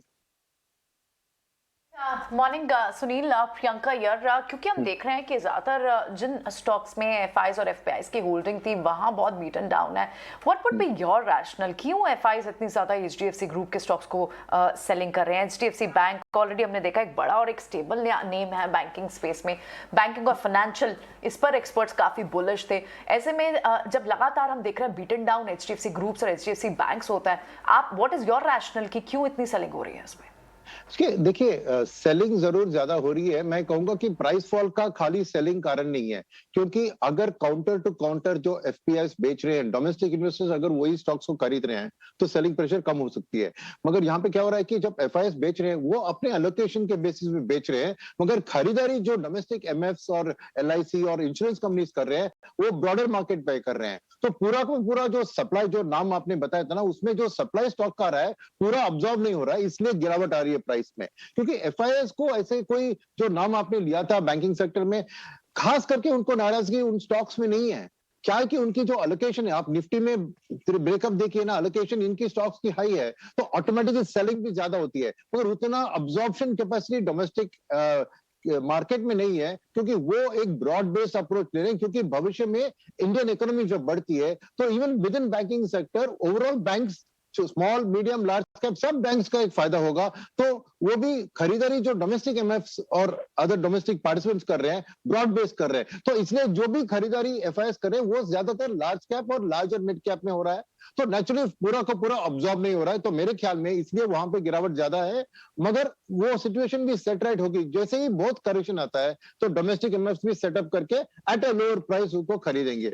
तो मेरे ख्याल में अगले 3 साल की आउटलुक में मेरे को banking, financial services, NBFC space actually a very good space है। तो यहाँ पे जो भी बाय ऑन डिप्स का स्ट्रेटेजी मैं बता रहा था, मैं खास करके इधर मैं कहूंगा कि डेफिनेटली आपको बाय ऑन डिप्स करनी चाहिए इन ऐसे दिग्गज बैंकों में और दिग्गज एनबीएफसी में। ठीक है सुनील जी, बहुत बहुत शुक्रिया। पहले तो आप 18 स्वदेश को समय दे रहे हैं। एक क्वेश्चन मेरे को आपसे सिर्फ ये पता करना है, अगर मान लीजिए आज ही सुनील जी के पास एक फंड आ जाए और खरीदारी आज ही आपको करनी हो, तो आज आप क्या खरीदोगे सर? आज ही आप क्या खरीदोगे जब आप 16,000 के नीचे हो? मैं कहूंगा कि मेरे पास 2 क्लियर कट सेक्टर्स है जो कि मेरे को आज करेक्शन जितना होता है उतना मेरे लिए अच्छा है खरीदारी करने के लिए। एक मैं कहूंगा कि डोमेस्टिक कंजम्पशन रिलेटेड, और इस कंजम्पशन के अंदर मैं ऑटो, हाउसिंग और बैंकिंग को भी मैं इसके अंदर मानता हूं, क्योंकि all consumption is divided by financing. ठीक है, तो मेरे को ये एक पैक है जहां पे जो भी करेक्शन होता है, बिकॉज अल्टीमेटली को लॉन्ग टर्म मेरे को इंडिया का बाउंस बैक खास करके क्लियर दिख रहा है, वो एक सेक्टर है। और दूसरी सेक्टर जो मैं कहूंगा मेरे को अभी भी इंडस्ट्रियल्स और साइक्लिकल्स, बिकॉज गवर्नमेंट की जो भी खर्चा होगी, मान लीजिए कि एलआईसी की आईपीओ शायद नेक्स्ट साल में हो सकती है, बट जो भी इन्फ्लोज आए गवर्नमेंट इंफ्रास्ट्रक्चर पे ध्यान देगी, तो अल्टीमेटली इंडियन इकोनॉमी की ग्रोथ एक इंफ्रास्ट्रक्चर ड्रिवन ग्रोथ होगी। तो ये दोनों डोमेस्टिक ओरिएंटेड सेक्टर्स में आज खरीदारी कहूंगा। आईटी जो एक्सपोर्ट ओरिएंटेड सेक्टर है, वहां पे मेरे को इंटरनेशनल क्यूज को देखने की जरूरत होगी कि कैसे ये यूक्रेन वाला हादसा वर्ल्ड डिमांड को अफेक्ट करता है, तो नेचुरली आईटी का उसके ऊपर असर आएगा। तो वहां पे थोड़ा मैं वेट एंड वॉच करूंगा कि to see the international situation. पर वैसे तो मेरी डोमेस्टिक सेंसिटिविटी में एक तरफ कंजम्पशन, एक तरफ इंडस्ट्रियल साइक्लिकल्स इंफ्रा, उसके ऊपर मैं अच्छे गुड क्वालिटी स्टॉक्स खरीदने की कोशिश करूंगा अभी भी इस माहौल में भी। राइट सुनील, बहुत बहुत धन्यवाद आज इम्पॉर्टेंट मार्केट डे में हमसे बात करने के लिए और इन्वेस्टर्स, हमारे व्यूअर्स को पर्सपेक्टिव में डालने के लिए कि इस पैनिक में अपने पोर्टफोलियोज को लिक्विडेट ना कर बैठें और इसका फ़ायदा उठाएं और इस फेज को भी पास ऑन करिए धीरे धीरे। Thank you very much for your time. Thank you Sunil Subramaniam, Sundaram AMC के एमडी एंड सीईओ। चलिए आगे बढ़ते हैं और एक और मार्केट के चहेते स्ट्रेटेजिस्ट से बात करते हैं जो यूजुअली अपने इंथुजियाज्म से एकदम जोश भर देते हैं इन्वेस्टर्स में, और हम बात कर रहे हैं संजीव भसीन की। संजीव जी, मामला कितना ख़राब लग रहा है आपको? 400-500 पॉइंट उतर गया बाजार, कब बॉटम आउट होगा आपके हिसाब से? I can't hear you, Ajay. ओहो संजीव जी, अभी आपको आवाज़ आ रही है क्या? Is it better? आप क्या सुन सकते हैं मुझे? मैं करता हूँ 2 मिनट में। आपके चाहने वाले आपको लगातार फोन कर रहे हैं, आपको मेरी आवाज आ रही है क्या? क्या है ये वॉइस क्यों नहीं आ रही है? ओह नो, ठीक है, हम वापस संजीव भसीन से एक बार कनेक्ट करने की कोशिश करेंगे। राइट, मीनवाइल राहुल अविनाश हमारे साथ जुड़े हुए। राहुल, क्या लगता है गैप डाउन तो हो गया और नीचे स्लिप करता हुआ नजर आ रहा है आपको चार्ट्स पे? शुरुआती 10-15 मिनट में क्या दिख रहा है?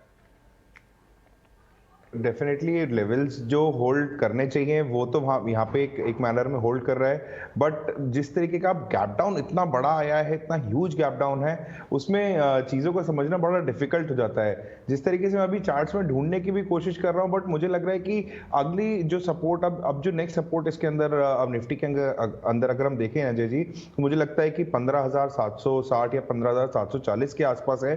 ये लेवल्स अगर ब्रेक होते तो डेफिनेटली, जैसे हम सुबह डिस्कस कर रहे थे कि 15,400 या 15,500 के लेवल्स तक आपको खुलता हुआ दिखेगा, गिरता हुआ दिखेगा मार्केट। बट अगर आज की बात करूं तो मुझे लगता है कि यहाँ पे ऑलरेडी हम बहुत बड़ी गिरावट देख चुके हैं। अगर हम अपनी मार्केट की सिचुएशन को ग्लोबल मार्केट की सिचुएशन से कंपेयर करें, मुझे लगता है कि इससे ज्यादा गिरावट यहाँ पे नहीं बढ़नी चाहिए। अगर बढ़ी तो डेफिनेटली काफी ज्यादा सेंटिमेंट्स नेगेटिव हो जाएंगे, और जिस तरीके से मार्केट में हम किसी ना किसी एक तरीके की एक रिकवरी या एक पॉजिटिव साइन ढूंढ रहे हैं, वहां पे भी मुश्किलें आपको बढ़ती हुई दिखेंगी। मेरे हिसाब से 15,740 would be like immediate level to watch out, अगर वहां से और गिरावट। ओके, ऑलराइट, सो हमारे साथ संजीव भसीन आ गए हैं। संजीव, ये बाजार में आप किस तरह से एनालाइज कर रहे हैं? मुझे पता है आपको लगातार फोन्स आ रहे हैं आपके चाहने वालों के, लेकिन आप क्या एडवाइस दे रहे हैं इस समय?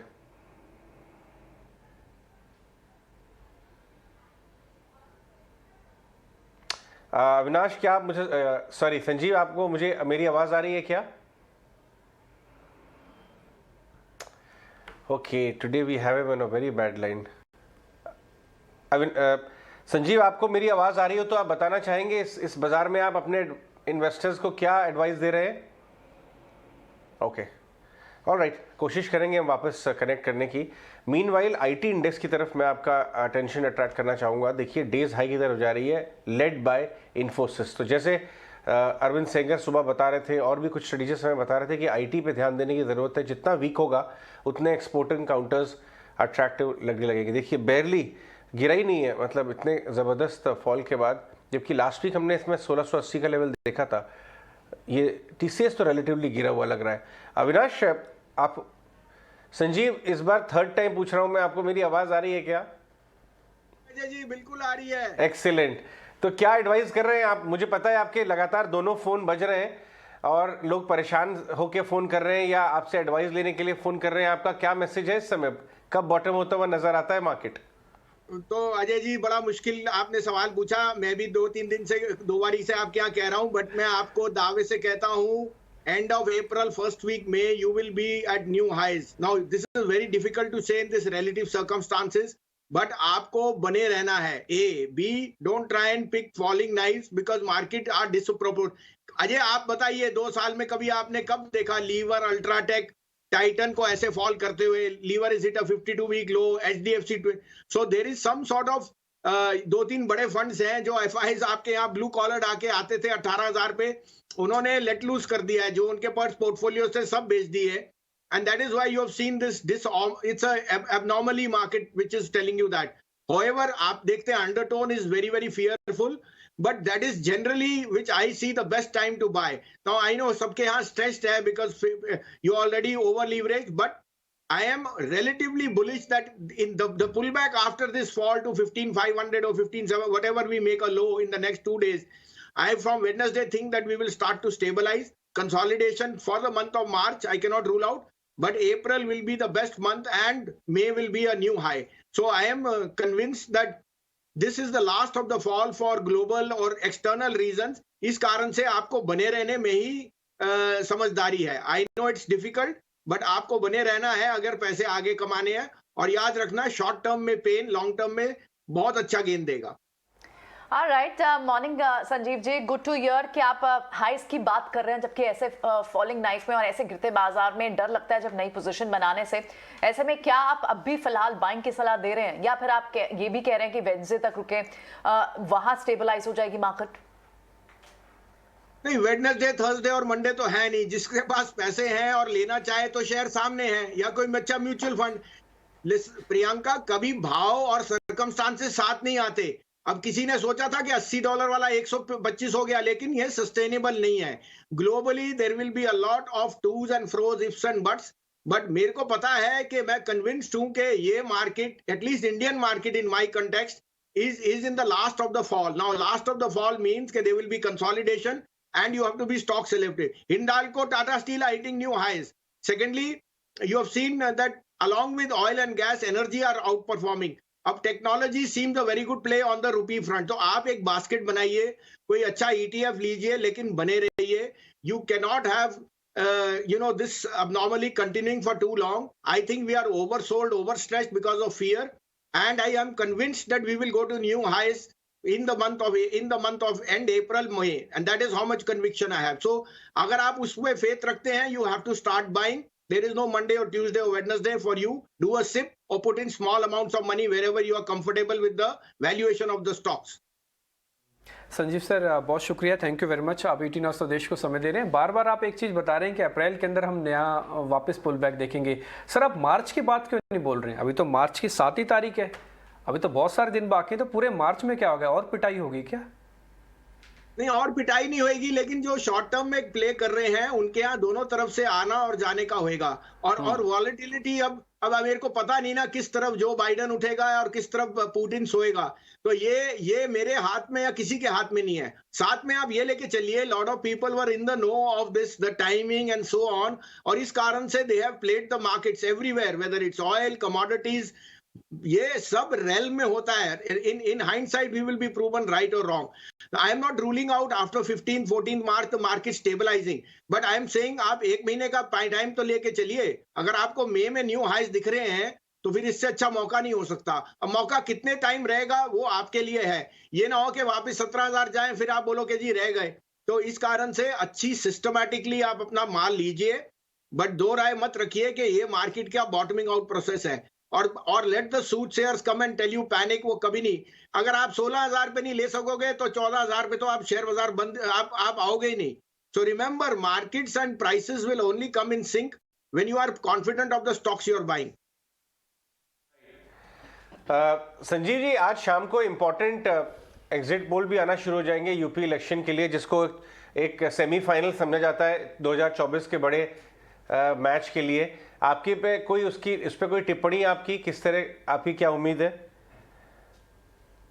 अरे सर, जब इतनी बड़ी इवेंट हो गई और 15,800 आ गए अजय जी, अब क्या कर लेगा यूपी और क्या कर लेगा बिहार? कुछ नहीं होने वाला, 1-2 घंटे की बात है और बाजार के क्यूज पॉजिटिव होए तो सब नेगेटिव्स आ जाएंगे। See, panic selling the way FIs have sold has never happened. So they were in the construed bent of selling India, और ऑलमोस्ट 2-2.25 लाख करोड़ का माल is not easy to absorb. अब उसके लिए कोई भी टिप्पणी कर लीजिए, LIC IPO, over stretch of the digital, ये सारे आपके डिजिटल प्लेटफॉर्म जो आपने एग्जॉर्बिटेंटली प्राइस किए, and hand in glove foreign institutional investors, merchant banking side and their broking side go hand in hand. आपको सबको फंसा दिया 2,000 रुपए में IPATM और फलाना ढींगरा, और अब आपको बोल रहे हैं कि सब बेच दो। तो आप अपने आप ही नहीं तय कर सकते आप क्या किस तरफ हो बाजार के। शेयर बाजार, इंडियन शेयर बाजार आपको मई में न्यू हाई जाएगा, और मैं उसके लिए आपके यहाँ सामने कह के डंके की चोट पे कह रहा हूं। अब आप में जो आपके असेंबलेंस है ऑफ गुड स्टॉक्स बाय कीजिए, क्योंकि you can not go wrong. UP के पोल 2-2.5 घंटे लास्ट करेंगे, क्योंकि अभी तो पुतिन और जो आपके US के प्रवक्ता हैं जो आके ट्वीट कर देते हैं, और तेल का भाव $10, it tells you panic and people who are trying to play on the sentiment of weak investors.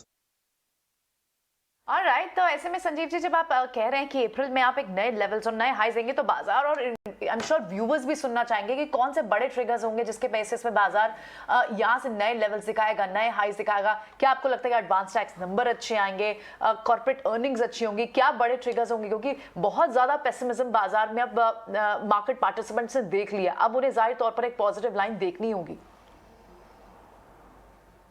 Positive line तो बहुत है। क्रूड का भाव अगर आ गया वापस $90 के नीचे, which was a panic. Secondly, आपकी अर्थव्यवस्था बहुत अच्छी है, crude is not the way it was 10 years back. thirdly your GST collections, your tax buoyancy, आपकी क्रेडिट स्पेंडिंग। आज आप ओमिक्रॉन का तो जिक्र ही नहीं कर रहे, ना कोई कोविड की बात कर रहा है। कोविड ने तो 2 साल से जाने ली हैं, ये तो जान लेने में नहीं आला, लेकिन फिर भी आप इतनी जानलेवा में हो गए हो।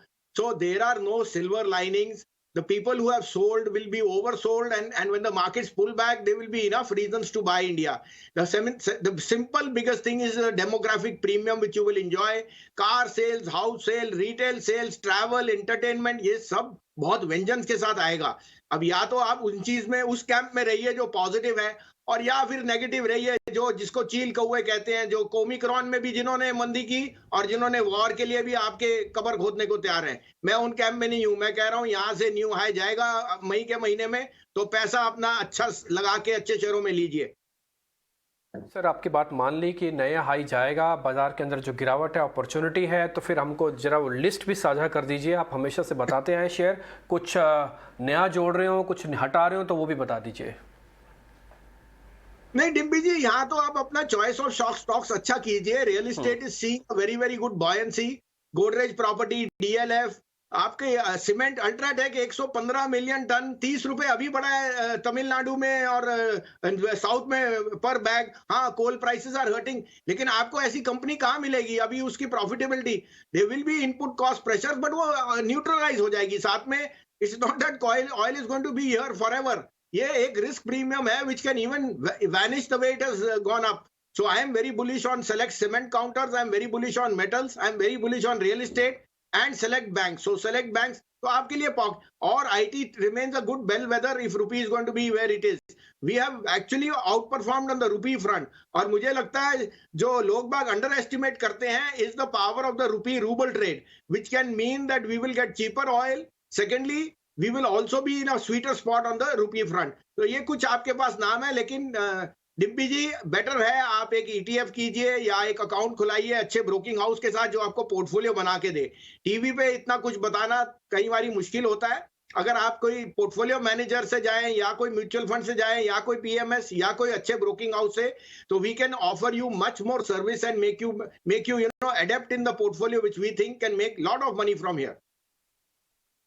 संजीव, आपके हिसाब से मिड कैप स्मॉल कैप में वैल्यू इमर्ज हो गई है क्या? वहां भी इन्वेस्टर्स को अपना रिसर्च करके निबल करना शुरू कर देना चाहिए, या मेनली सेक्टर लीडर्स और लार्ज कैप्स पे आपकी ज्यादा राय है?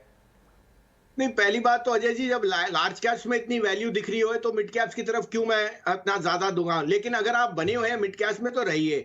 Mid caps have weathered the worst period in the last 2 years और ये एक महीना भी निकल जाएगा। और वहां पे मैं select counters IRB infra, Union Bank, SW solar, ये सब थीम्स पे मैं पॉजिटिव हूँ। SW solar has got 40% stake now by Reliance energy. We know solar energy is in a very sweet spot. Union Bank has diminished its NPS to the lower level. IRB Infra is a local play which is saying reopening पे fast tag पे उनकी जो business है, and by the way IRB is now owned 49% by FIs by Singapore, government of Singapore. So see the sovereign amount of people who are putting their money where their mouth is.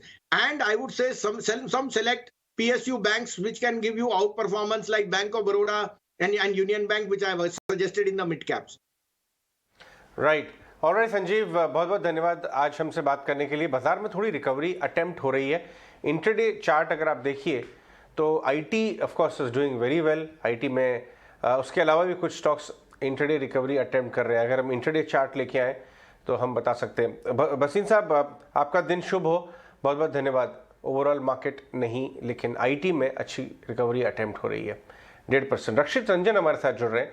Rakshit, good morning, thanks very much आज हमसे बात करने के लिए। आज काफ़ी difficult day नज़र आ रहा है इन्वेस्टर्स ट्रेडर्स के लिए, इसलिए हम कोशिश कर रहे हैं जो smartest of the lot fund managers advisors street में हैं वो सब ET Now स्वदेश पे हमसे बात करें और व्यूअर्स को बताएं कि किस तरह से इस टाइम को नेविगेट करें। रक्षित, सबसे पहले आपसे समझना चाहेंगे कि ये जो नैरेटिव इस समय प्ले आउट हो रहा है, ये आपने इसको या किसी फंड मैनेजर या इन्वेस्टर अपने फ्रेमवर्क में इसको कैसे इसके लिए जगह बना के रख सकता है, या ये फेस करना पड़ता ही है? ब्लैक स्वान इवेंट है ये। हाँ, गुड मॉर्निंग, थैंक यू अपने चैनल पे मेरे को लाने के लिए। ये इन्वेस्टर को इसकी आदत डालनी पड़ती है, तो ये काफी बार होता है। तो जस्ट टू गिव एग्जांपल्स, 2 साल पहले कोविड का हुआ था, वो एक डिफरेंट रीजन था। वहां पे कंसर्न्स डिमांड साइड के ज्यादा थे, यहाँ पे concerns profitability, margin, input cost inflation, वो सारे। तो रीजन डिफरेंट है। 2 साल पहले हुआ था। उससे पहले एक टोटली डिफरेंट रीजन 2018 में जब कैपिटल गेन्स टैक्स इंट्रोड्यूस हुआ था तो मिड कैप्स में प्रेशर आया था। उसके 2 साल पहले डीमोनेटाइजेशन में ये हुआ था। तो ये लगभग आप पकड़ लीजिए हर 5-7 साल में 2-3 बार ये होता ही है। इसमें सिर्फ एक चीज इन्वेस्टर को ध्यान में रखने की जरूरत है कि अगर आप ऐसी कंपनीज में इन्वेस्टेड हैं जहां पे प्राइसिंग पावर बहुत हाई है, पर्टिकुलरली जब कमोडिटी कॉस्ट ऊपर जाती है तो हाई प्राइसिंग पावर वाली कंपनियां 2 चीज करती हैं। पहला, वो प्राइस चढ़ा के ओवर अ पीरियड ऑफ से 3 to 6 months अपना मार्जिन को प्रोटेक्ट कर लेती हैं। डिमांड में असर नहीं आता प्राइस चढ़ाने से। वो पहला प्राइसिंग पावर का उनका मुख्य स्ट्रेंथ है। दूसरा ये है कि ये कंपनियां एक्चुअली जब इनपुट कॉस्ट इन्फ्लेशन आता है तो ये कंपनियां ऑपरेटिंग एफिशिएंसी के थ्रू अपना मार्जिन को सपोर्ट करने की ज्यादा से ज्यादा कोशिश करती हैं। उसके कारण प्राइस इंक्रीज की रिक्वायरमेंट कम हो जाती है, और अगर ये कंपनियां ज्यादा प्राइस ना चढ़ाएं और फिर भी मार्जिन बचा लें तो इनके कॉम्पिटिटर्स जिनके पास ऑपरेटिंग एफिशिएंसी उतना नहीं था, कॉम्पिटिटर पे ज्यादा दबाव आता है। तो मार्केट शेयर गेन करने की क्षमता बढ़ जाती है ओवर अ 6 month और 12 month period after such an input cost inflation. तो ये काफी इंपॉर्टेंट है। 2-3 इंटरेस्टिंग डेटा पॉइंट्स हैं। जैसे एशियन पेंट्स हमारे पोर्टफोलियो की, मैं मेरे परिवार वाले हमारे क्लाइंट सारे एशियन पेंट्स में इन्वेस्टेड हैं as a disclosure. So Asian Paints हमारे पोर्टफोलियो की एक कंपनी है जिसमें क्रूड ऑयल डेरिवेटिव्स इनपुट के तौर पे जाते हैं, और पिछले कुछ दिनों में एशियन पेंट्स का शेयर प्राइस दबाव में है क्योंकि क्रूड ऑयल प्राइस राइज पे है, राइट। पिछले 20 साल में ऐसा 7 बार ऐसा हो चुका है कि एशियन पेंट्स का 3 महीने के अंदर शेयर प्राइस 20% से ज्यादा गिरावट में आए। 7 में से 5 बार ये crude oil price hike related reason रहा है। एक डिमोनेटाइजेशन था जहां क्रूड ऑयल प्राइस इतना नहीं था, लेकिन 7 में से 5 बार crude oil price related reason रहा है। उन 7 बारियों में अगर आप एशियन पेंट्स का शेयर प्राइस 20% गिरने के बाद अगले 1 साल की परफॉर्मेंस देखें, तो चाहे वो 20 के बाद 25 गिरा हो, चाहे 30 गिरा हो, वो भूल जाइए। 20 गिरते ही सपोज करिए कोई इन्वेस्टर खरीद ले, तो उसके 1 साल बाद की परफॉर्मेंस ऑन एवरेज 40% रही है, राइट। 7 बारियों में मिनिमम परफॉर्मेंस अगले 1 साल की 20% रही है, एवरेज 40, मिनिमम 20। ये क्यों होता है? ये सिर्फ इसलिए होता है क्योंकि एशियन पेंट्स ने हिस्टोरिकली क्रूड चढ़ने पे अपनी प्राइसिंग पावर का भरपूर फायदा उठाते हुए कंपटीशन को और दबाया है, अपना मार्जिन प्रोटेक्ट किया है, एज ए रिजल्ट फंडामेंटल्स और स्ट्रॉन्ग किए हैं। तो इस तरह की कंपनियां अगर आपके पोर्टफोलियो में रहती हैं तो चिंता का इतना विषय नहीं है। लेकिन हाँ, दूसरी और तरह की कंपनियां हो सकती हैं जो इनपुट कॉस्ट को पास ऑन ना कर पाए, वहां पे इन्वेस्टर को थोड़ा सावधान रहना चाहिए। मॉर्निंग रक्षित, प्रियंका यार, व्हाट अ शार्प कैलकुलेशन आपने एशियन पेंट्स के कॉन्टेक्स्ट में जिस तरह से बताई। आई एम श्योर आपके रडार पे और दूसरे सेक्टर्स और स्पेसिफिक स्टॉक्स कैलकुलेशन भी होंगी, क्योंकि पार्ट ऑफ द गेम होता है लॉस को लेना भी। अगर आप इन्वेस्टर अपना एक पोर्टफोलियो ईयर एंड पे देखता है तो उसे इन सब फैक्टर्स को फैक्टर इन करना पड़ता है कि कौन से मंथ्स में नेगेटिव रिटर्न रहा, लेकिन at the end net position आपकी क्या रही। तो ऐसी कोई और कैलकुलेशन आप किसी और सेक्टर या स्टॉक स्पेसिफिक अपनी रिकमेंडेशन में बताना चाहेंगे? नहीं, ये चलता, ये काफी सेक्टर्स में ऐसा होता है। आजकल इनपुट कॉस्ट रिलेटेड ज्यादा प्रेशर है मार्केट क्रैश में, तो ये रीजन है। 2 महीना पहले फेड हाइक करेगा, वो रीजन था। उससे पहले कोविड हुआ करता था।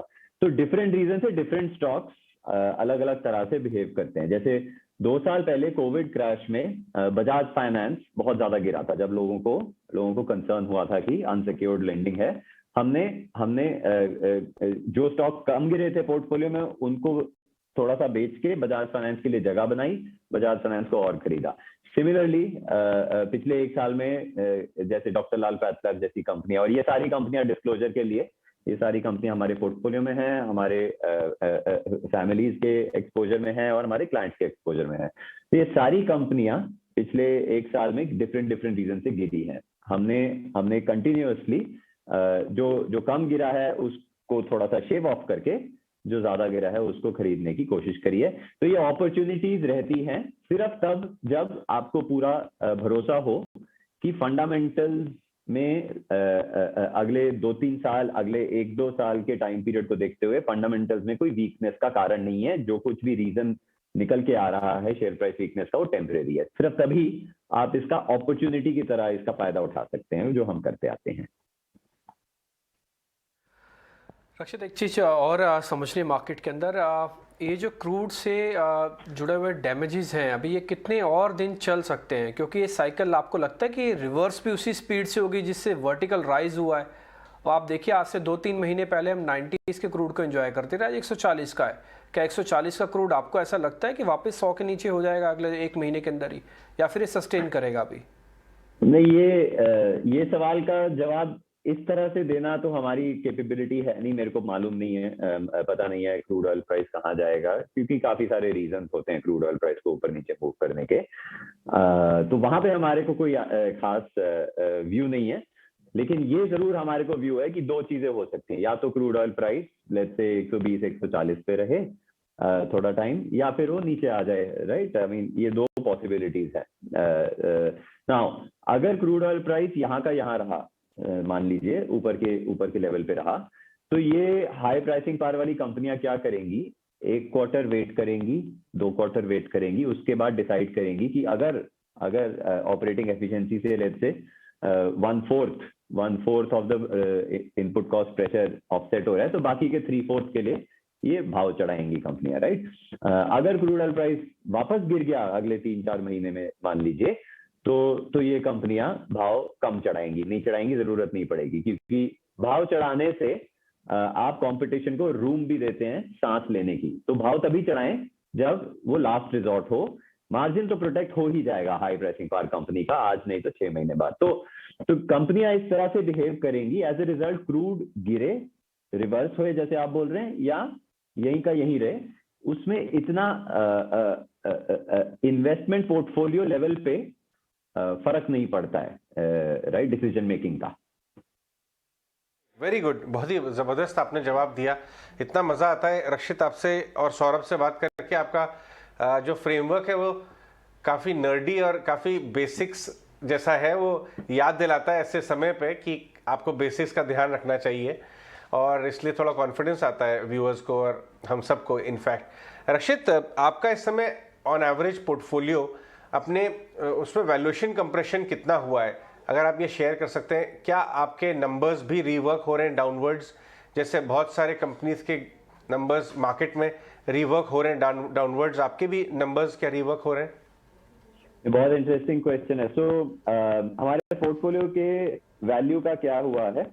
सो आई थिंक जनवरी के महीने में कोई 4.7% डाउन था, फरवरी के महीने में कोई 3% डाउन था। सो 2 महीने में रफली 7 to 8% डाउन हुआ है। उससे पहले थोड़ा सा और अराउंड 5-7% डाउन था in the 3-4 months prior to that.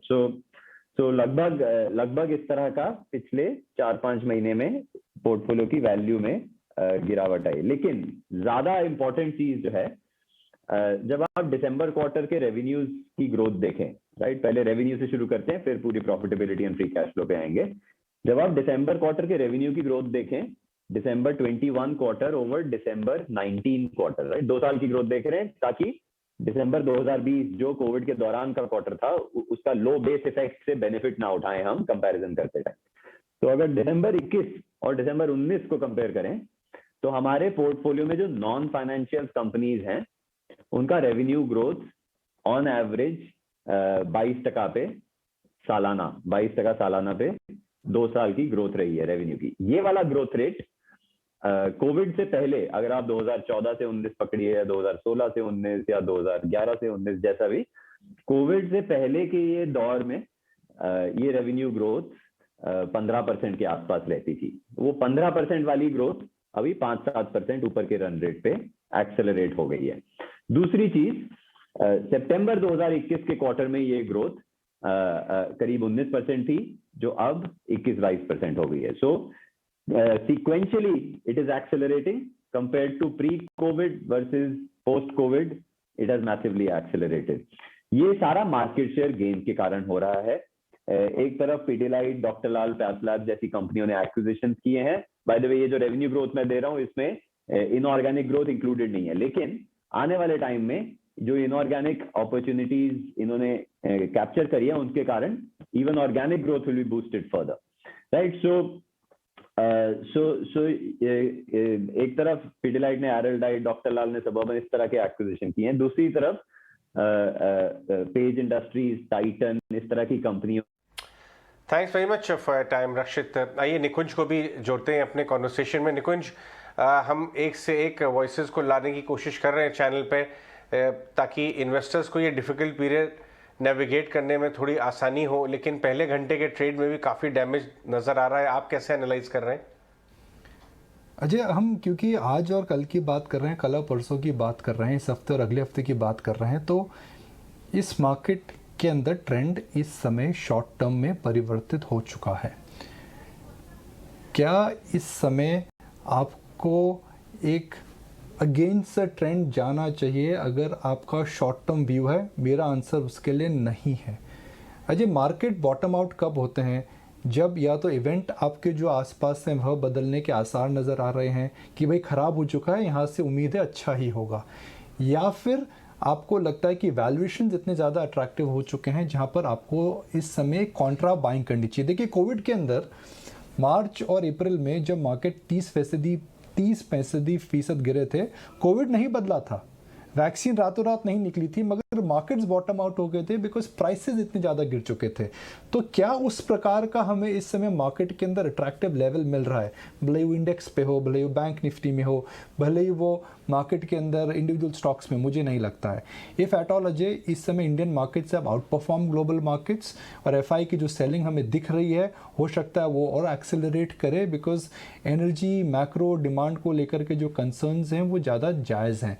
मगर मीडियम टू लॉन्ग टर्म के अंदर आपको ये पूछना पड़ेगा जी क्या परिवर्तित होता है और क्या कमोडिटी प्राइसेस इस साल तक एक एक्सटेंडेड पीरियड ऑफ टाइम पे रहेंगे। तो मेरा ये मानना है अजय, मार्केट एडजस्ट हो रहा है। बिगिनिंग ऑफ द ईयर हम अगर बात करें हमारी इकोनॉमिक सर्वे की, इकोनॉमिक सर्वे ने जो साल का मूल्यांकन करा था वो $75 से $80 का करा था क्रूड का। अब क्रूड $100 पर है। तो अगर क्रूड $100 के आसपास पूरे साल के लिए एवरेज ट्रेड करता है तो मेरे हिसाब से शेयर बाजार उसको फैक्टर इन कर रहे हैं। मगर उसके ऊपर ट्रेड करता है पूरे साल के एवरेज के लिए, वो फैक्टर इन नहीं हुआ है। दूसरा, क्रूड अगर $100 के नीचे आता है पूरे साल के लिए तो पॉजिटिव सरप्राइजेस आ सकते हैं। तो मैं क्या बोलना चाह रहा हूँ, मुझे इस समय शॉर्ट टर्म में आप मत लीजिए, मीडियम टर्म में मार्केट को एडजस्ट होने दीजिए। मगर अब वो समय हम I think way nearing that point जहां पर अब आपको नजरें गड़ा करके देखना चाहिए कि अपॉर्चुनिटी आने वाली है।